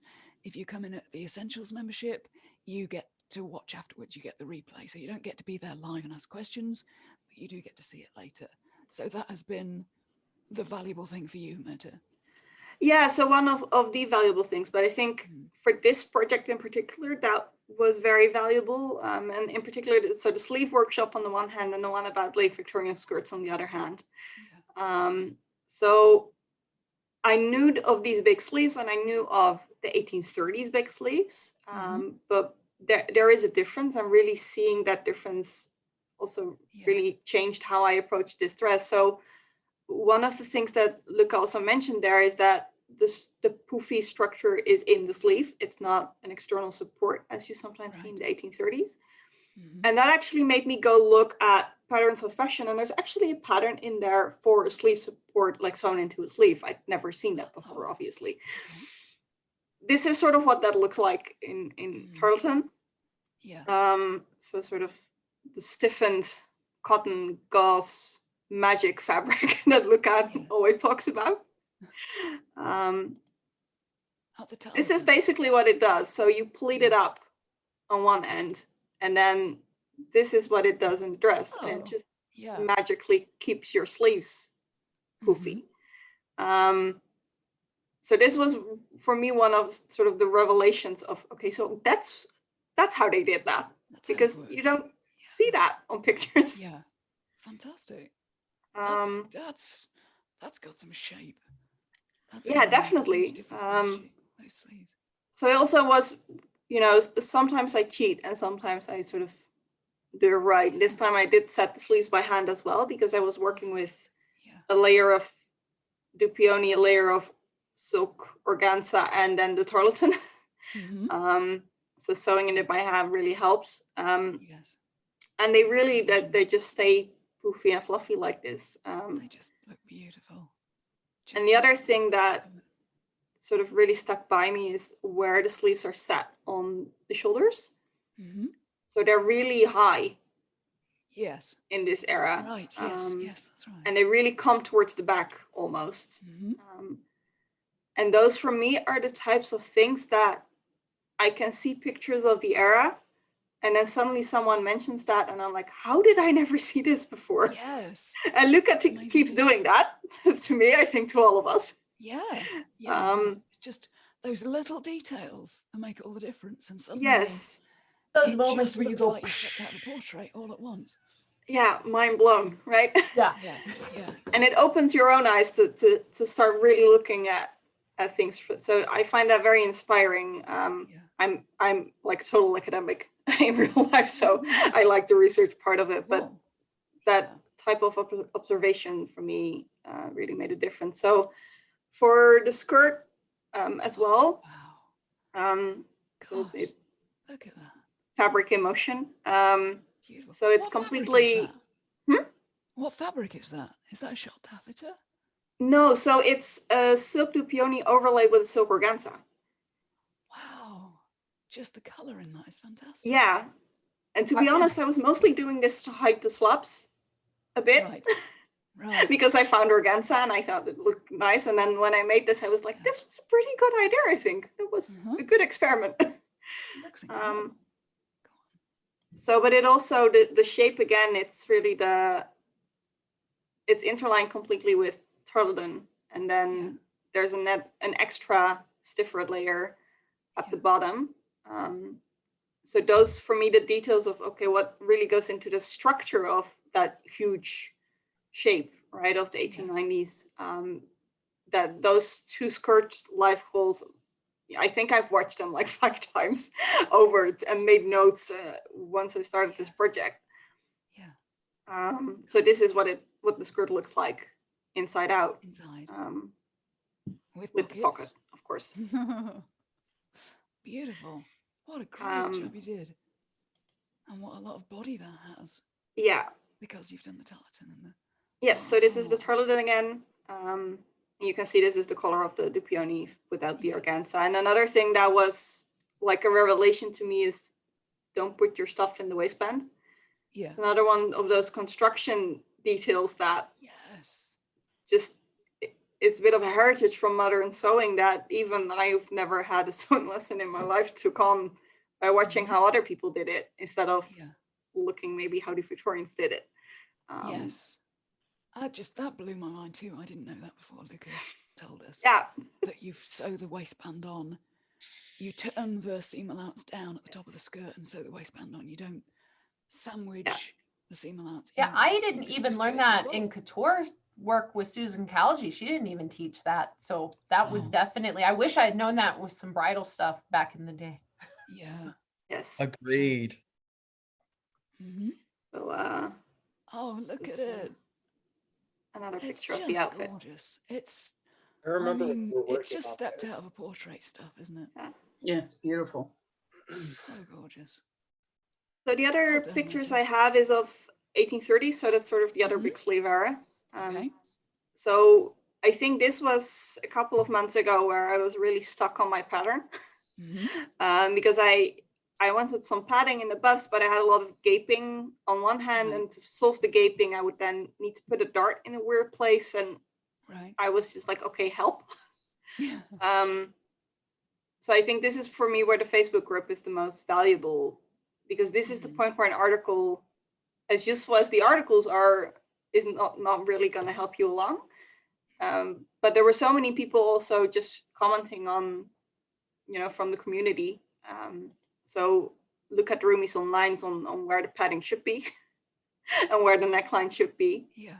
And mostly the community actually gave me the advice to rotate out the dart, which is something I think I've read sometime somewhere, but then to actually apply it to your own problem. Yeah. I think that's where the community really, really helps. So this is sort of the changed version, and I integrated the dart into the pattern. So this is a lot better already. So this is what it's now done. So this is what the inside looks like. There's a lot of padding in here, right? So I think that corresponds to what has been said before. Don't take in, build out. Yes. So there's a bit of padding over the bust, but it's mostly at the top and at the sides. It really extends quite wide. And I made some comparison pictures. So this is sort of the corset I wear underneath. It's a little bit later in style, more 1840s, but with a busk for getting into it easier. Looks fantastic. But this is sort of the shape that the bodice gives, right? So this is without the padding. Right, yes. And then with the padding, it makes... And you see how much wider I look. Yeah. This is, You're really creating that fashionable shape. Yeah. And I think that's something I always keep working on to really get that shape. And Yeah. that's also where, because how to achieve that is different for everybody as well, right? Where the personal feedback is super, super helpful for me. So forgive me the bored face. This was me taking pictures just before now, but no, you can see the difference. It's just stunning difference. Yeah. And even in sort of where you would say the bust point is, sort of secretly becomes a little bit higher. Yes, that's right. With just the bodice in itself. Yeah. And I wanted to show, so this dress, I think, was the first one I added padding to after seeing Luca talk about it again. This is late 1830s. So it's a slightly later style. Yeah. But even if I now compare the difference, I think, oh yeah. Oh gosh, yes. This one I was really happy with at the time, but I do now see, okay, this is that much wider still, and it fits that earlier style as well. So that I'm quite pleased with. And I'm usually, I'm always happy with projects when I'm done, because I can see how much I've learned during that, right? Yeah. And then a year later, I suddenly think, oh, maybe could have done that differently. And I think that's a fairly good thing to have, because you can be proud of what you've learned, as well as not just judging it by the highest possible standard, right? This is good for my skill level now. And if I look back and see mistakes, that just means that I've learned more, apparently. That's right. Right. That's right. It's all a journey. Yeah. As we're saying, that the theme of tonight, it's all a journey, and you improve with every project and make it better with every project. So it's not ever about judging where you are right now, or judging where you are right now as the limit of your ability. No. Because there's always further you can go, a little bit further, and I could tweak that. I could change that. I know how I'd do that differently next time. So fantastic. Thank you, Meta. We are going to move on then, finally, to Theodore. Hi, guys. How are you doing, Theodore? I'm good. So, you're going to wow us with some of your work. So just tell us a brief bit of background, how long you've been sewing. Give us a bit of context for where you are. I'm another one lifelong sewer. I've been sewing clothing for about 20 years. So since I was about 13, I started high school, and I just, fell in love with Titanic and needed to make every costume in the movie. So that's where I started out. Went to design school, learned fashion, did menswear for the longest time. And as Brooklyn said, had fast fashion sort of suck the life out of me. Where in about 2013, I wanted to get back into corsetry and making things, and somebody had asked me to make them a corset, and I was unsure of what I was doing at the time. So I joined Foundation Revealed for the first time, and this was back before the groups. And I worked in Foundation Revealed, learned some things, and then sort of left. But then when you guys started the group again on Facebook, I joined back in, and I really found sort of home at that point, where we can all sort of talk, and beyond the articles, the help with Luca and with the team all together, because even if you don't know everything, everyone knows something about something. So you can ask a question, somebody will know the answer to it, or at least a good enough answer to get you to the end of the project. So that's sort of my favorite part about it. But let me just pull up my screen. Working in fashion, I've sort of, become bored of just doing mainstream fashion, and I wanted to do some stuff in historical realm and some drag work. So these are my very first days on the left. I don't know if it's the left of your screen or if it's mirrored, but you can see they're okay. They're good. I hand sewed the whole thing. I was very proud. It took me only a few weeks, which I was shocked about. But you could see, once we sat down with Luca and he started explaining, oh, the skirts don't end at the waist, they end lower, and the shape isn't a rectangle. My next pair of stays were the ones that you see are what I'm working on now, actually. And these are the mock-ups. fantastic. And it's a complete 180 sitting down with Luca and learning everything he knows, because he knows more than any encyclopedia you will ever find about historical garments. So I was really able to get a beautiful shape that I'm really proud of. So hopefully those will be finished in the coming months. Moving on. So when I was a teenager, I made this corset. Thought it was the best corset ever. Just flipped it inside out, bagged it out. It was like a pillowcase with boning in it. And it gave no shape, and the bust was too low, which is why this has this massive ruffle on there, so that she didn't come falling out. And then, learning from Foundation Revealed, I was able to make the corsets on the right over here, where I got a lot more shape. I got finishing details that I would not have been able to understand just reading books, where I can talk to people and work through issues, especially this leather corset that was a nightmare, but really pleasing in the end. So that sort of led me into drag work. I work a lot with queens. I'm one of the unique people on the site that doesn't make anything for themselves. So it's constantly learning battle to like figure out somebody's new shape. So it's always really helpful. This corset on the left, worn by Selma Nilla in New York City, I tried to make it for her. The bust came in really high. I was freaking out. Ended up having to take the whole corset apart, but the Foundation Revealed community really helped me sort of figure out how to fix it. And it came out beautiful, and it was really sort of a really fun project. More things about more corsets, and then Dior understructure sort of helped build this dress on the right with that purple structure. And then I went bra crazy. I was in love with the cone bra.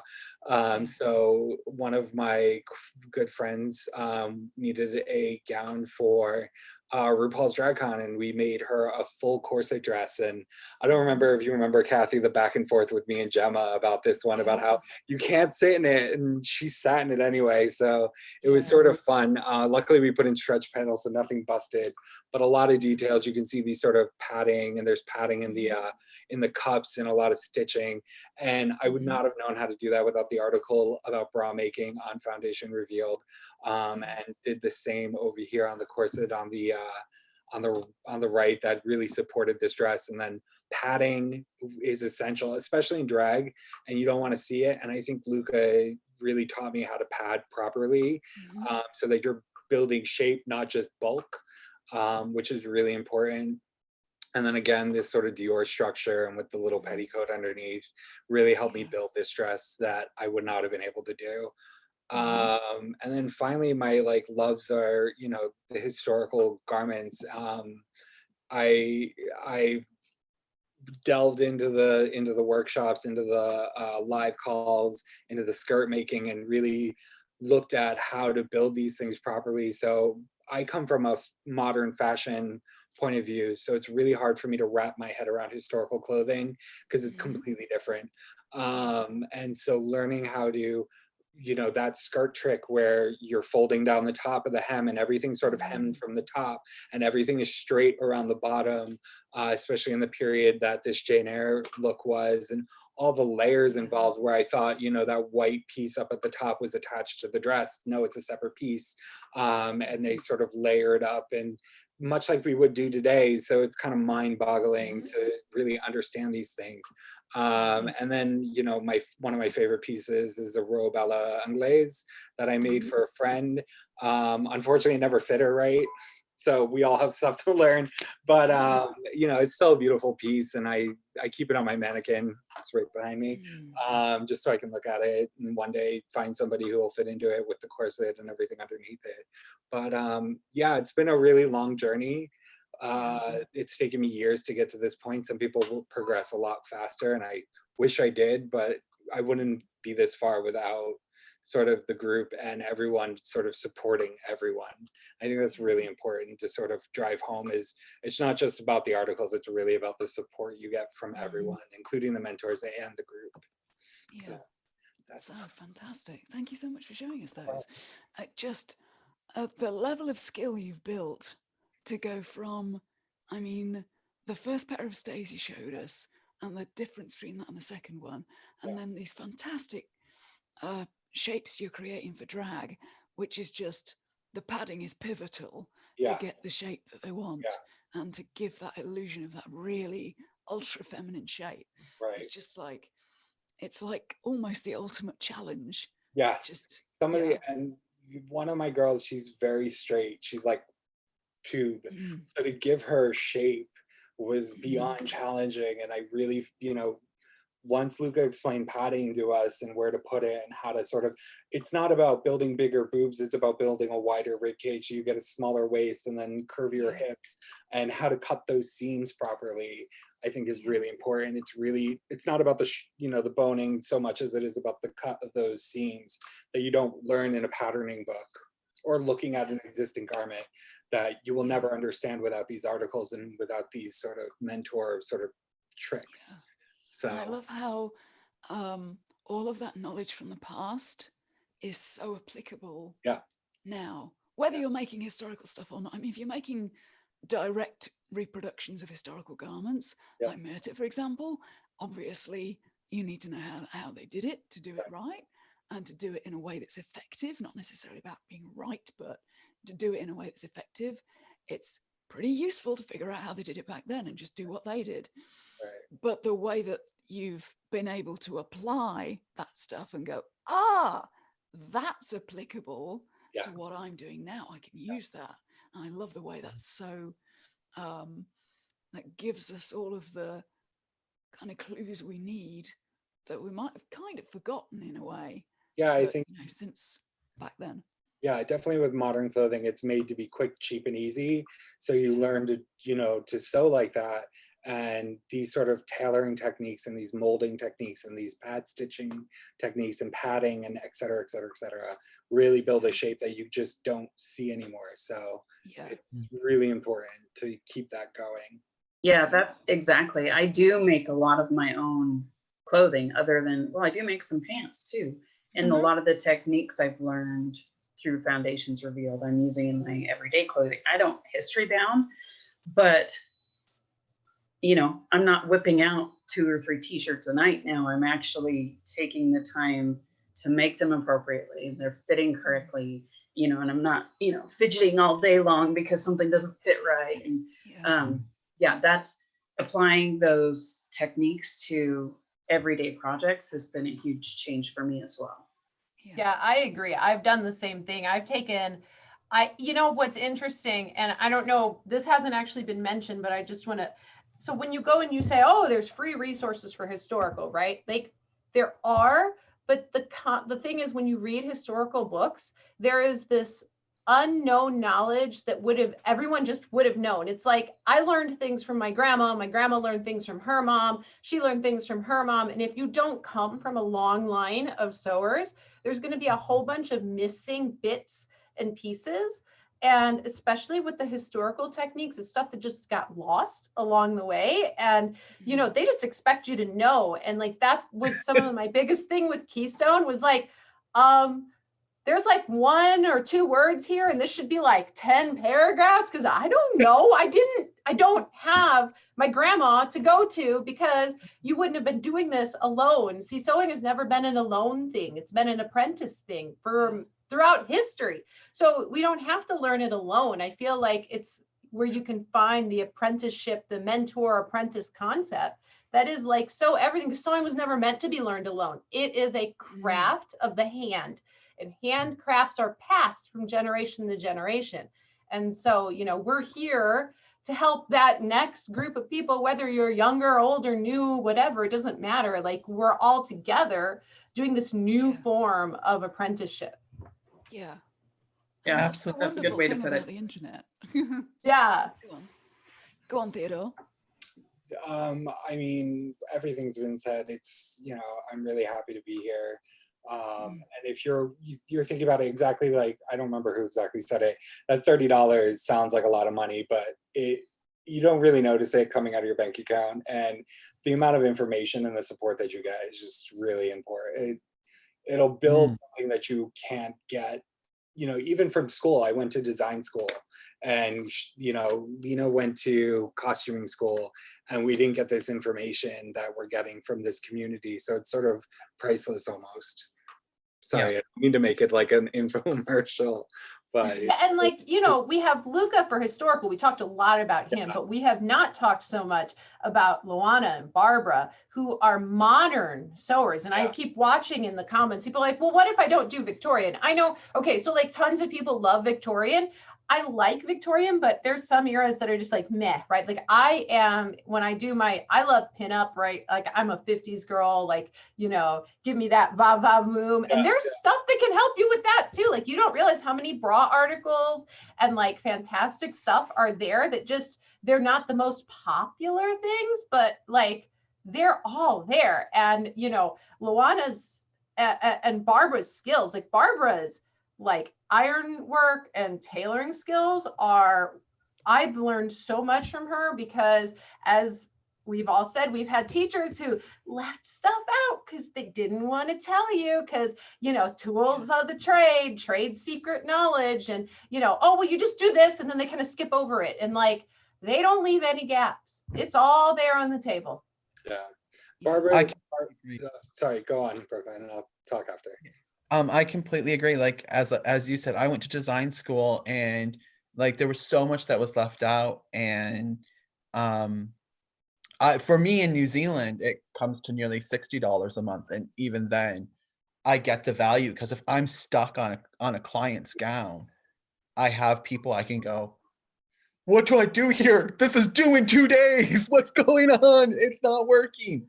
And I use so many of those Victorian techniques still. And I know that it's a great place for me because I've always said I would have become a historian if I realized how cool it was back then. But like I read a lot of the old historian books and my favorite thing is, and then hem in the usual way. And I'm like, well, that's great. What exactly is the usual way there? Because it's all been lost. And finally with Foundations Revealed, Luca comes in and goes, well, this is the usual way. And I'm like, oh, that's it. And once I learned that way, I'm like, all my gowns, almost all of my, like if I'm doing a full princess gown, you know, like I do a lot of ball gowns right now because it's ball season and there's the slinky, the tight and the poofy.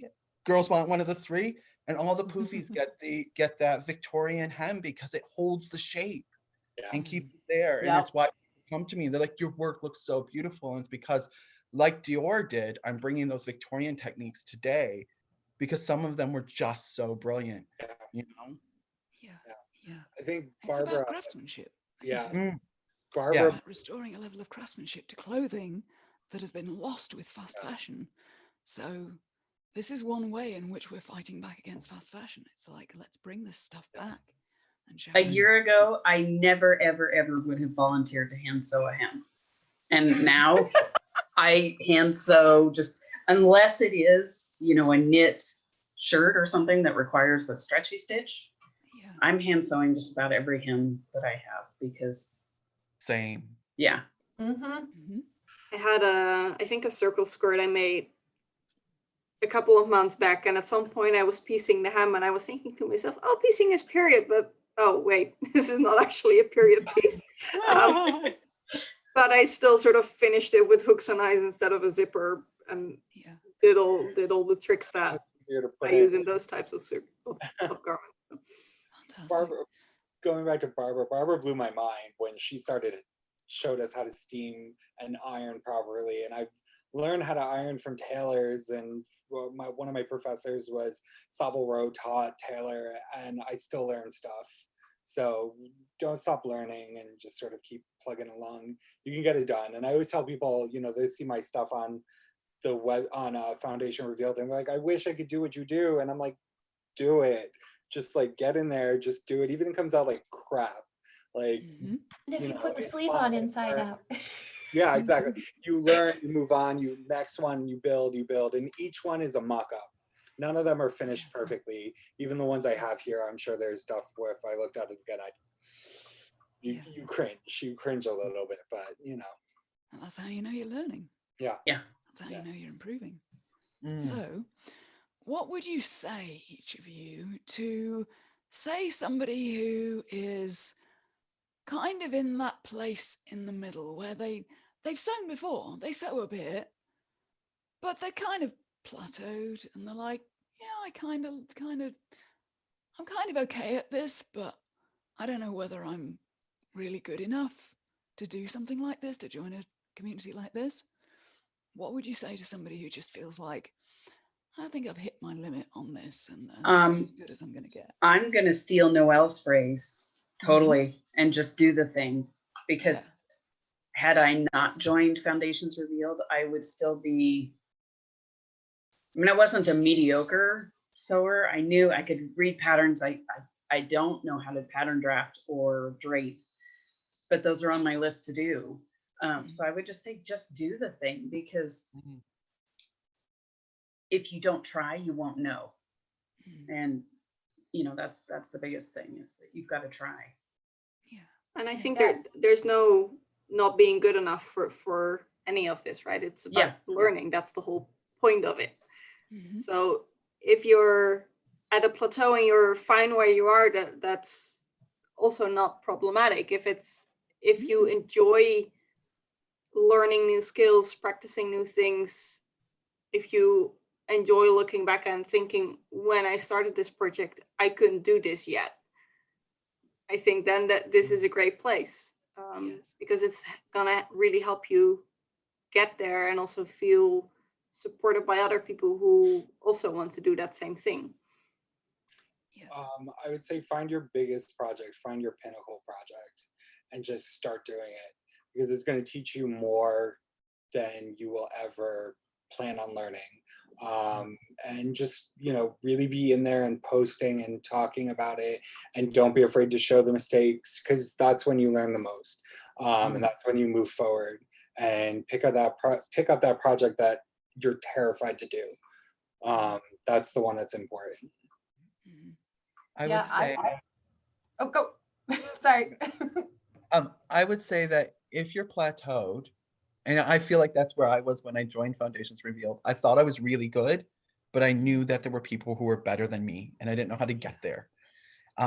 Is that Foundations Revealed is your ladder. Like, it's the place where you go and you go, this is what I've done. I'm really proud of it, but how can I make it better? What am I missing? What didn't I do? And somebody go, oh, well, you can do this, or have you tried this? Or, Luca comes in and goes, padding, and you're like, oh, that's why none of my blouses fit right, and it's your ladder to the next step, to the next level. And guess what? It's not just a one-time ladder. It's a carry along ladder, because then when you plateau again, you can use that ladder again to the next level, and to the next level, and to the next level. And what I love about it too is, even when you're like, I know that this blouse could be better, but I just want to show it off. If you say, hey, look at this great thing I made, the community will also be like, yeah, and they'll just high five that moment for you.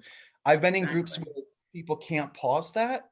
And no matter what, when you're like, I really made this, and I know it's not perfect, but I'm really proud because it's my first time doing insertion lace, or it's my first time doing hand-sewn buttonholes. And they're like, yes, but did you know that you did this, this, this, and wrong? And it's deflating, and I think can cause people to plateau even more.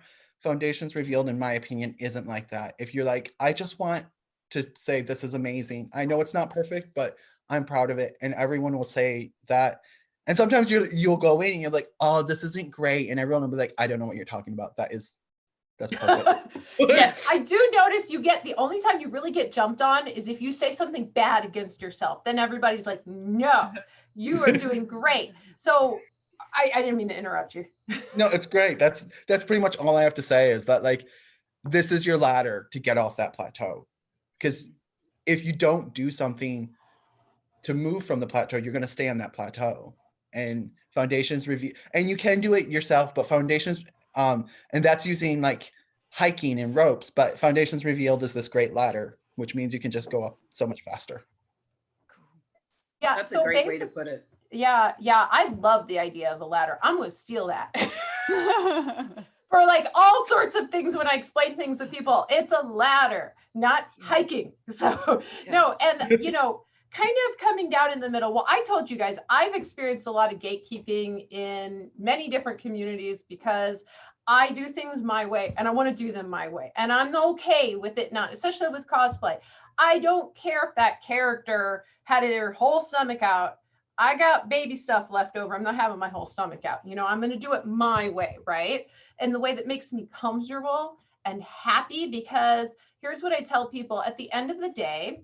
I thought we were doing this to be happy. And okay, there's going to be some days where you're going to cry at your sewing machine because, you know, you hate everything, but it's a good cry. It's a cry of frustration, but it's a good kind of cry, you know? And then you wake up in the morning and you're like, I can't get ready. I can't wait. I can't wait, you know? But Foundations Revealed is the place where I can post a project that I used a zipper in, because you know what?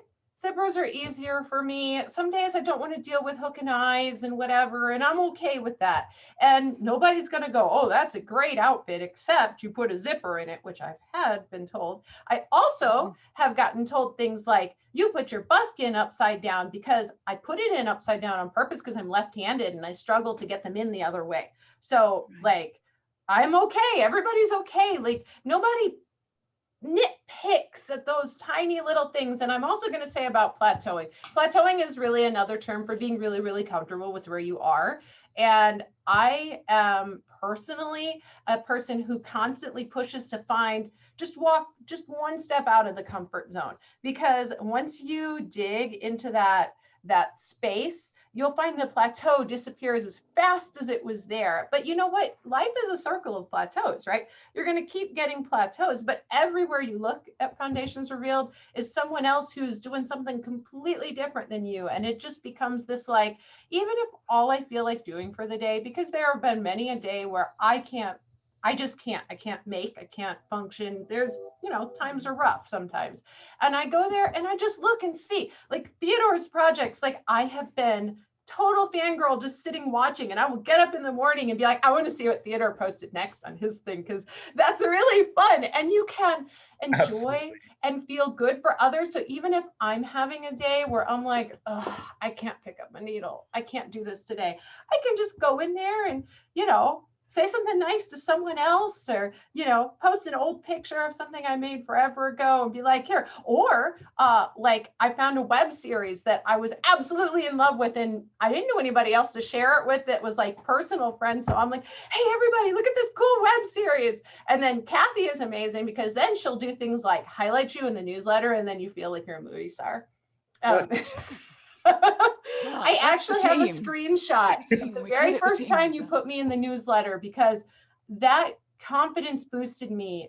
Like, you have no idea how much of a confidence boost that was, that like you cared enough to highlight something I did. And all of a sudden it was like, you know, and I look forward to see everybody's new thing that's going to be there, you know. So even if I'm not sewing, even if I'm just sitting there because I'm trucking along teaching videos for the week, or I've been video editing till my eyes are about ready to explode, it's a place to just have fun, to just be, exist, just be. No perfectionism needed. No, you know, my boys hate it because I keep telling them comparison is the thief of joy. We do not compare.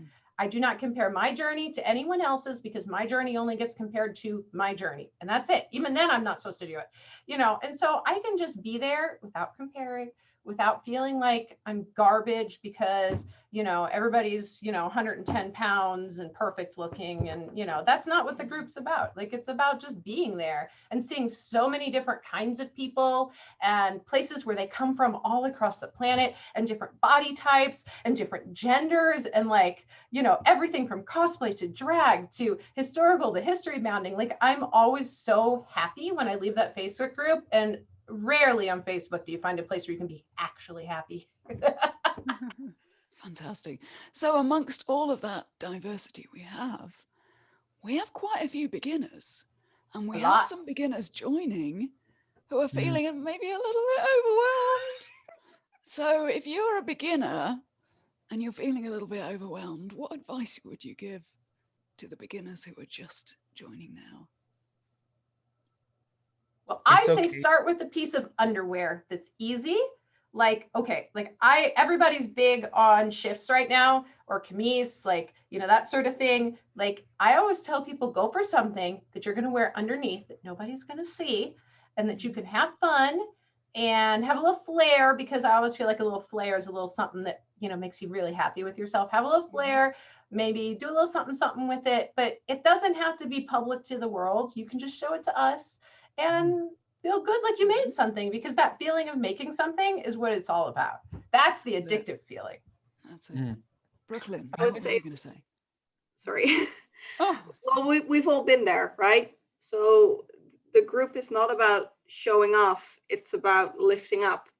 And nothing makes, I think for me, also as a costumer, nothing makes me so excited as people who also like this weird thing and want to get started. And I'm like, okay, can I help you? Yeah. And I think that feeling is something that everyone has, which is good to know if you're starting out and you're, feeling intimidated, that everyone knows exactly what being a beginner feels like, right? I've never had a sewing lesson in my life unless I count foundations.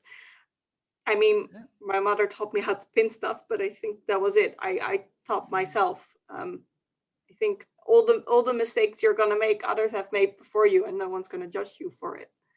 So yeah. What were you going to say, Brooklyn? I would say I kind of do the opposite advice of like start with a chemise or something simple. Start with something that you love. Because if you're something you want that blouse. And I don't care if it might be too complicated for you. I started with really complicated things sometimes, and it was frustrating, but frustration is learning.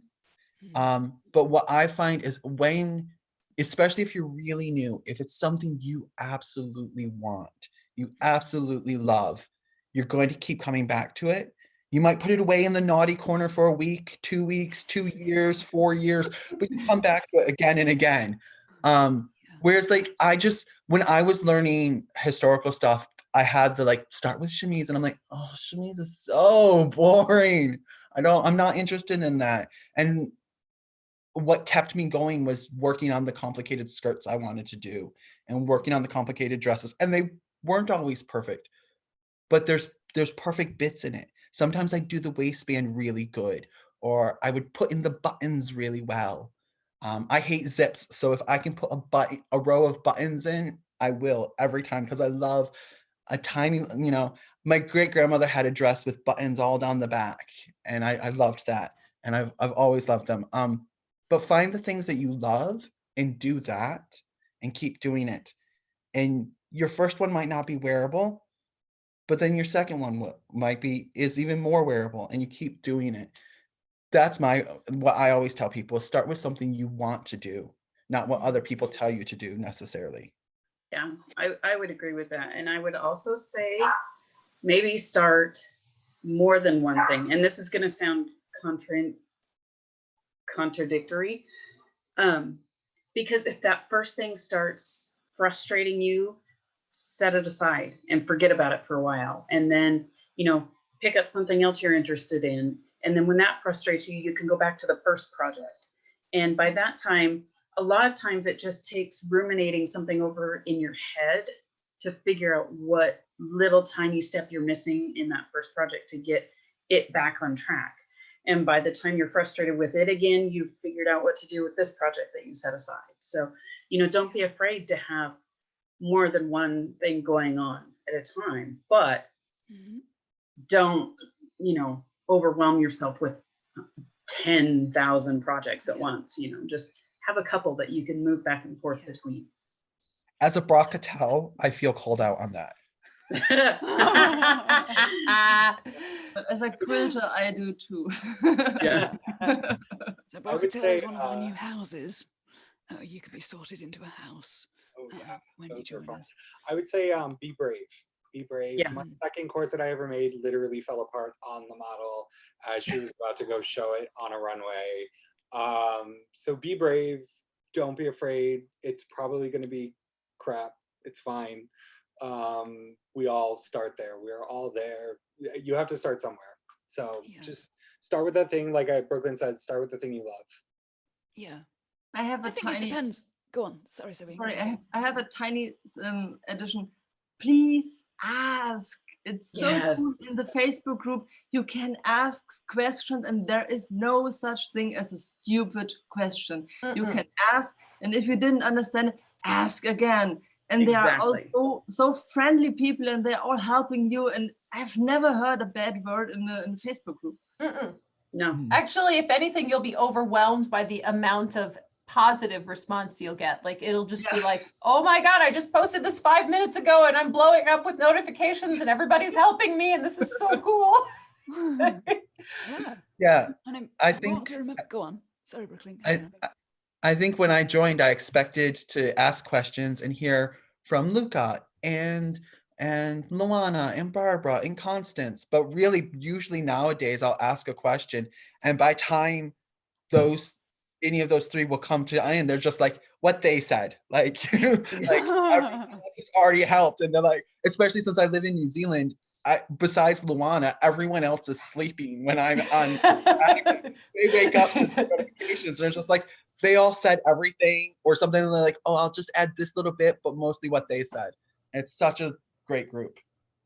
That's, I mean, and it's what people were saying earlier as well. But I think that's why it's like the benefit of everyone being so open, right? Because like, even like it makes its way into everywhere, right? Like if you ask a question, then you can help the next person, and then like everyone can help each other. And I mean even the corset that I was showing earlier, like me figuring out how to do an 1830s corset at home with lots of help from Foundations Revealed, everything that I've learned from that is going to go in an article for Foundations Revealed, right? And then it just keeps going. And then, you know, that's the point, right? To share the things that you love. And it's not about, no one's going to try and keep things from you, because why would I want to do that? Because if I tell you everything that I know about this 1830s corset, then maybe you'll make an 1830s corset and everyone will realize how great 1830s is, and we can have more things. There's so many trends going on. We went from Edwardian S Pen, now everyone's making the stays. And yes, Asian revealed that. So we're that's all Luca's fault though. Yeah, but we're all working on it together. So we're all like how do you get this in there? Like I was trying to figure out the belly. Oh my God. I'm like, I have to glue it in. All right, I'm gonna glue this in. Yeah, I know, right? Like I had no idea how much of a craft project the stays were gonna be, and it wasn't like really just a sewing project. I'm like, this is cosplay. Yeah. So we have been chatting for 2 hours now. So we're going to wrap this up soon, but I've got one more question. There are people in the chat who are thinking about joining us. And we've had a couple of questions about, okay, I get it. Oops. They're saying, okay, I get it. I get the value. I get what's in it for me. I get why it costs what it does. I just don't know whether I can really justify it, you know? So what would you say to somebody who's having trouble just, I get it, but can I go first? Because I was one of those people. Right now. I was a person who was like, I'm so not going to do this. This is so like, oh, I was like all real high on myself. The thing of it is whatever you think you know about it, and whenever you think you know about sewing, especially if you're on the edge because you think you know a lot already, you're going to find you're very wrong in all the wonderful ways. And you need to just, you know what, just try it for a month. I mean, you're not signing up for a year. I told myself I was only going to do a month. I'm over a year plus later. Like, I'm addicted. It's like, it's over now. It's permanent in the budget. It's stuck, you know? But like, what the secret is? The secret with memberships is most people do that. They sign up for it and they'll say, I'll just do it for a month. Yeah. And then our job is in that first month, we wow you so much that you never want to leave. But, you know, just give it a month. Try it. You know what? Honestly, most people spend more on a coffee. You know, like I just had my kids ask me for a new hoodie. Each one, $50 a pop. It's not more expensive than one of my kids' hoodies. Okay, so like think of it that way. Skip buying a hoodie, buy the thing, try it, see. If you don't love it, go. And if you love it, then you're just here with us and you're stuck forever. I I think it's important to understand that this isn't, you're not paying a membership fee for some random website. This is really an education. And when you look at it and break it down month by month, what it would cost to go to a class to learn how to do these things, even if it's at a local college, you're going to be paying at least that much, if not more. And really look at it like this is, I'm educating myself and I'm bettering myself and I'm learning, and this is school and this is important. And I think that's the easiest way to sort of justify it, that it's not a luxury, it becomes an education, and what's better to spend money on than education and experience. I think at the end of the day, people ask, like, is it worth it? And I think no one can decide that but you yourself. We can, obviously for us it is, otherwise we wouldn't be here. So we can only tell you what it is, and we cannot look in anyone's pocketbook or make those decisions for them, right? So that's only you can decide. But indeed, like Ariana did say, you don't have to think about it as, okay, this is this much a month. How much is this going to cost me a year? Think, is it worth it to sign up for a month to see what it is? I would say that that's indeed the choice you can make. And that, like I said, everyone needs to make for themselves. No one can do that for you. And if you choose to spend it on other things, that's valid, right? That's, we don't know your situation. But it is good to see it. It's a monthly thing. So see, if you're doubting, see what it is like. Like I said, I've been around for years. I think I knew about it about a year or two before I even maybe joined up. And at some point, I think the memberships were going down and you really needed more people to stay alive. And I was like, okay, I don't know how much this value is going to give me, but I want this to exist bad enough that I'm going to invest in it. And I never left. So, well, and I would agree with that. You know, we can't see everybody's bank accounts. We don't know what people's budgets are, but like it's been said, try it a month. And if you don't find any educational value out of it, then it's probably not the right place for you. But it's not just educating yourself on sewing and tailoring techniques. There is so much education that happens in the Facebook group that revolves around gender identity and culture and race and those kind of things. This isn't just a sewing education. We're getting education from each other about all of the different things that we all experience. And to me, that is so much more fulfilling than if I were to just go to a community college or something and take a class. I'm learning about my fellow human beings in addition to learning all of these techniques. And that is of great value to me. I want to learn and understand more about other people. And this is a great place to do that because the community is so willing to share and uplift and help and just love each other. Yeah. And this is not like Craftsy where you get like, No. oh, I'm going to watch some videos and maybe comment and like, no, I've been a subscriber of both Blueprint Craftsy. I canned it. That was off. Like there's nice videos there, but like I can buy one here or one there. That's not like what you get here. It's so different. This is a tribe that you become part of. You are now a community member. Yeah. I mean, for me, that's having a community and a group of people around me. For me, that's the important thing. And I think that's important whether you're a beginner and you need a safe space to share your first projects and ask questions where you know you're not going to be judged. I think that's important if you're stuck on a plateau and you don't know where you need to move forward, you don't even know the questions to ask to get better. You know, I think I don't think you stop needing that. Ever. And especially, I mean, I'm still stuck inside. Like my costume work hasn't started back up again. And this is my connection to the world right now, and like having supportive people around you who you know are going to be there for you. And I just want to say, go on, sorry, Brooklyn, carry on. When I joined, I was on and still am on the unemployment benefit. And with the translation and cost and everything, it's roughly somewhere, depending on the month, $60 to $70 a month for me. It was really, when I joined, I was like, okay, I'm going to do this for a month and I'm going to see if I can make it work.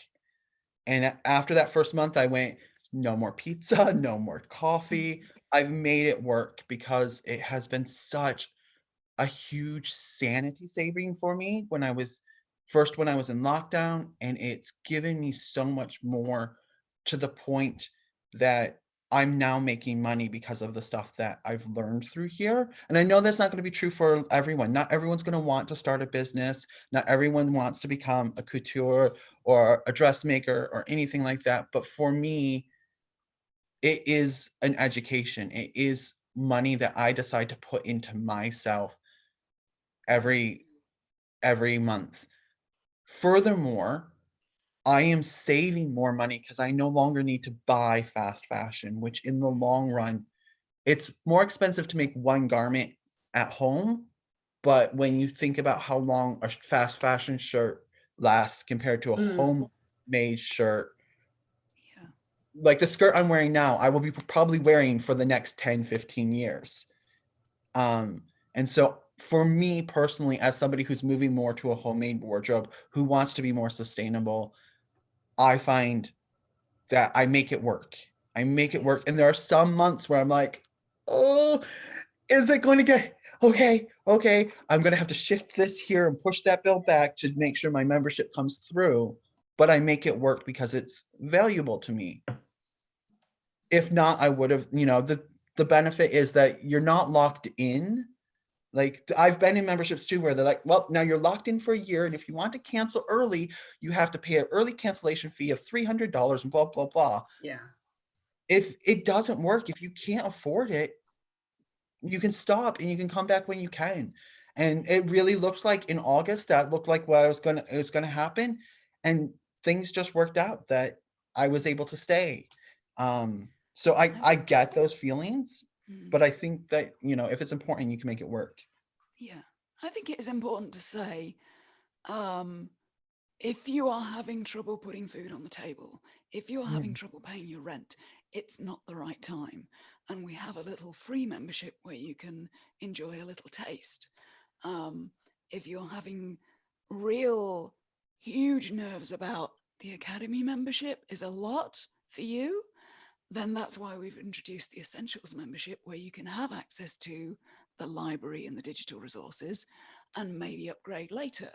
So it's all up to you. We can't see inside people's wallets and we can't see what your situation is, but and I don't want people to feel bad if they can't join. There was a lot of years that, I either didn't join and then I couldn't join because it was too expensive for me. And then I made the dip and, people start stuff, stop stuff, like all that kind of thing. But, you just shouldn't feel bad if you can't.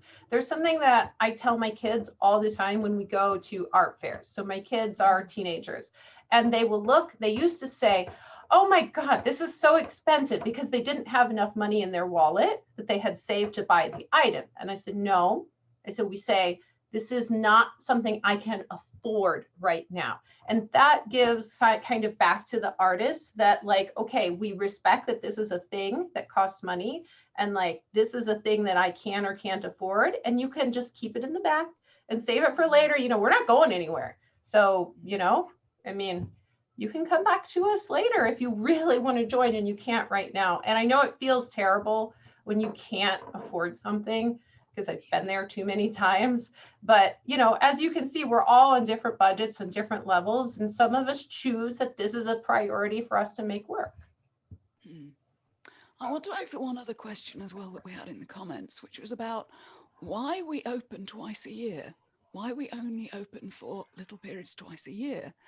And there are two reasons for that.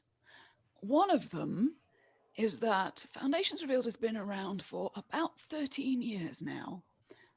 That's a lot of stuff, and we've had a lot of time to make it better and better and better. there's a lot going on inside there now with the live workshops and the articles and the group and the everything. So we like to be able to introduce people in groups like a college class, so we can show you round.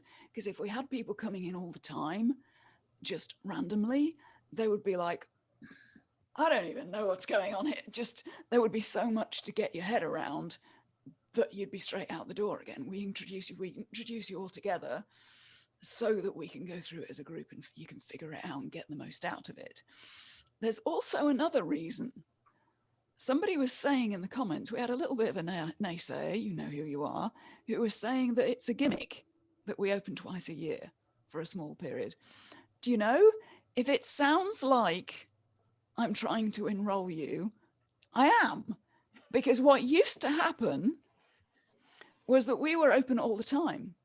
And there was just a page on the site saying, hey, join here, please join. And do you know what happened? People didn't join. People didn't get what they needed to learn to sew. They would sit around going, yeah, you know, one day I'll get around to it. And the sewing didn't get any better.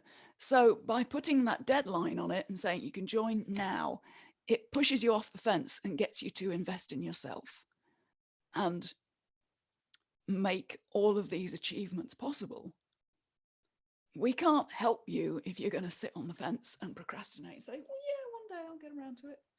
So we create this urgency in you so that you will invest in yourself. So you are sort of pressed up against the wall to say, no, I am going to do it now.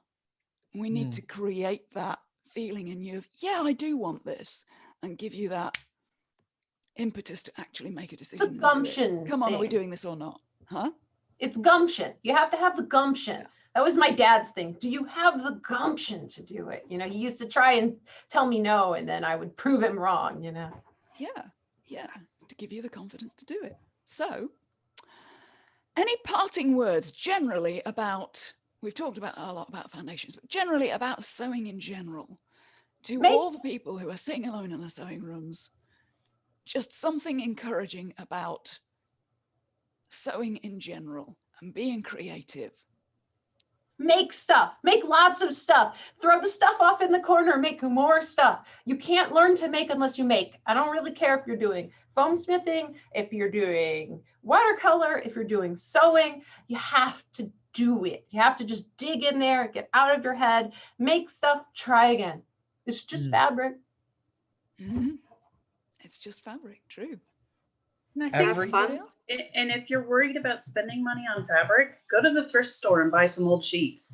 I mean, you don't have to wear them if you're squiffy about putting on somebody's old sheets.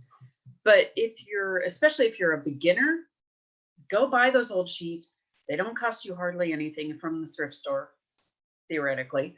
And just make, because yeah, you don't learn unless you make. So just make stuff and then rip them up afterwards and use it for rags in the kitchen or something. You know, and just enjoy it and do it for you. Don't do it for other people. I have people come to me all the time saying, can you make me this? This is what I drew. Don't let them get to you. Just do what you love. And even if it's not what everybody says you should be doing, it's your passion, it's your love, and enjoy it. Yeah. And you don't have to hem anyone's pants just because you know how to sew. Yeah, Thank don't you. hem anyone's pants. I go, it'll cost you $75 because it'll take me about an hour. So Yeah. And then they Same. go, never mind. Cool. I'd say that every stitch is a stitch forward in that you learn something new. Every stitch is a stitch forward. Every stitch you're learning, you know, when I wanted to learn hand stitching, they were all wonky and they go different directions. They were all drunk. There were a bunch of drunks. And each stitch, it got tinier, it got more in line, it got, you know, it's really easy to make something crappy and then look at it and go, that's it, I can't do it.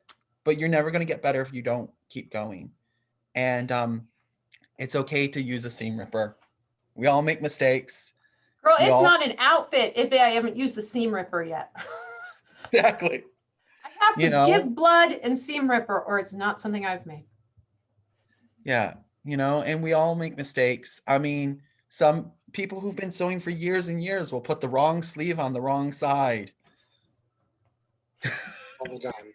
I was sewing the stays and I sewed them. I was sewing the panels and I was whip stitching the seam allowance back, and I did 3 of the panels inside out. And I'm like, oh God. And you just want to cry, and you take it all out and start all over again. And I've been sewing for almost my entire life, so it keeps happening. Or you make it a design feature. Actually, there's one thing my grandma used to tell me. She used to say, if you've sewn the same thing 3 times in a row, it's time to quit for the night. Yeah. Put it away, go have some tea, go take a sleep in the next morning, and you'll just power through it. But like I have a 3 times rule, because my grandma used to tell me 3 times you put it away. She used to take stuff away from me because I would be working at 11 at night and crying and being at her house, because I would sleep over at her house on Saturdays, and she would take it from me and put it down. She'd go, it's time to move on, time for bed. Also, I'd say you're your own worst critic. Like that first dress I showed you, like I look at it and I see all these problems with it. But when I wore it out and about, people go, oh my God, that's so amazing. It's so pretty. You did such a great job. Oh, it looks so perfect. And I'm thinking, oh, the hem's wonky. It did that weird twisting thing that you do when you do circle skirts. You know, but 9 out of 10 times, only you see that. Yeah, You know, Brooklyn, sorry. That's completely the big thing you have to learn there is not to tell them your mistakes. They will never see it. You can do the crappiest stuff. Oh, that's so beautiful. I know. Worst case scenario, that's what embellishments are for. I made a beautiful dress and I had to seam rip something and I ripped right through the fabric on the shoulder. Well, now it has flowers down that shoulder. My grandma always used to say, just put lace on it. No one will notice. Exactly. Put a flower on it. That's what my grandma used to say. Just put a flower That's on it. There you go. There you go. Make it work. Put a flower on it. And I think that puts a flower on this for tonight.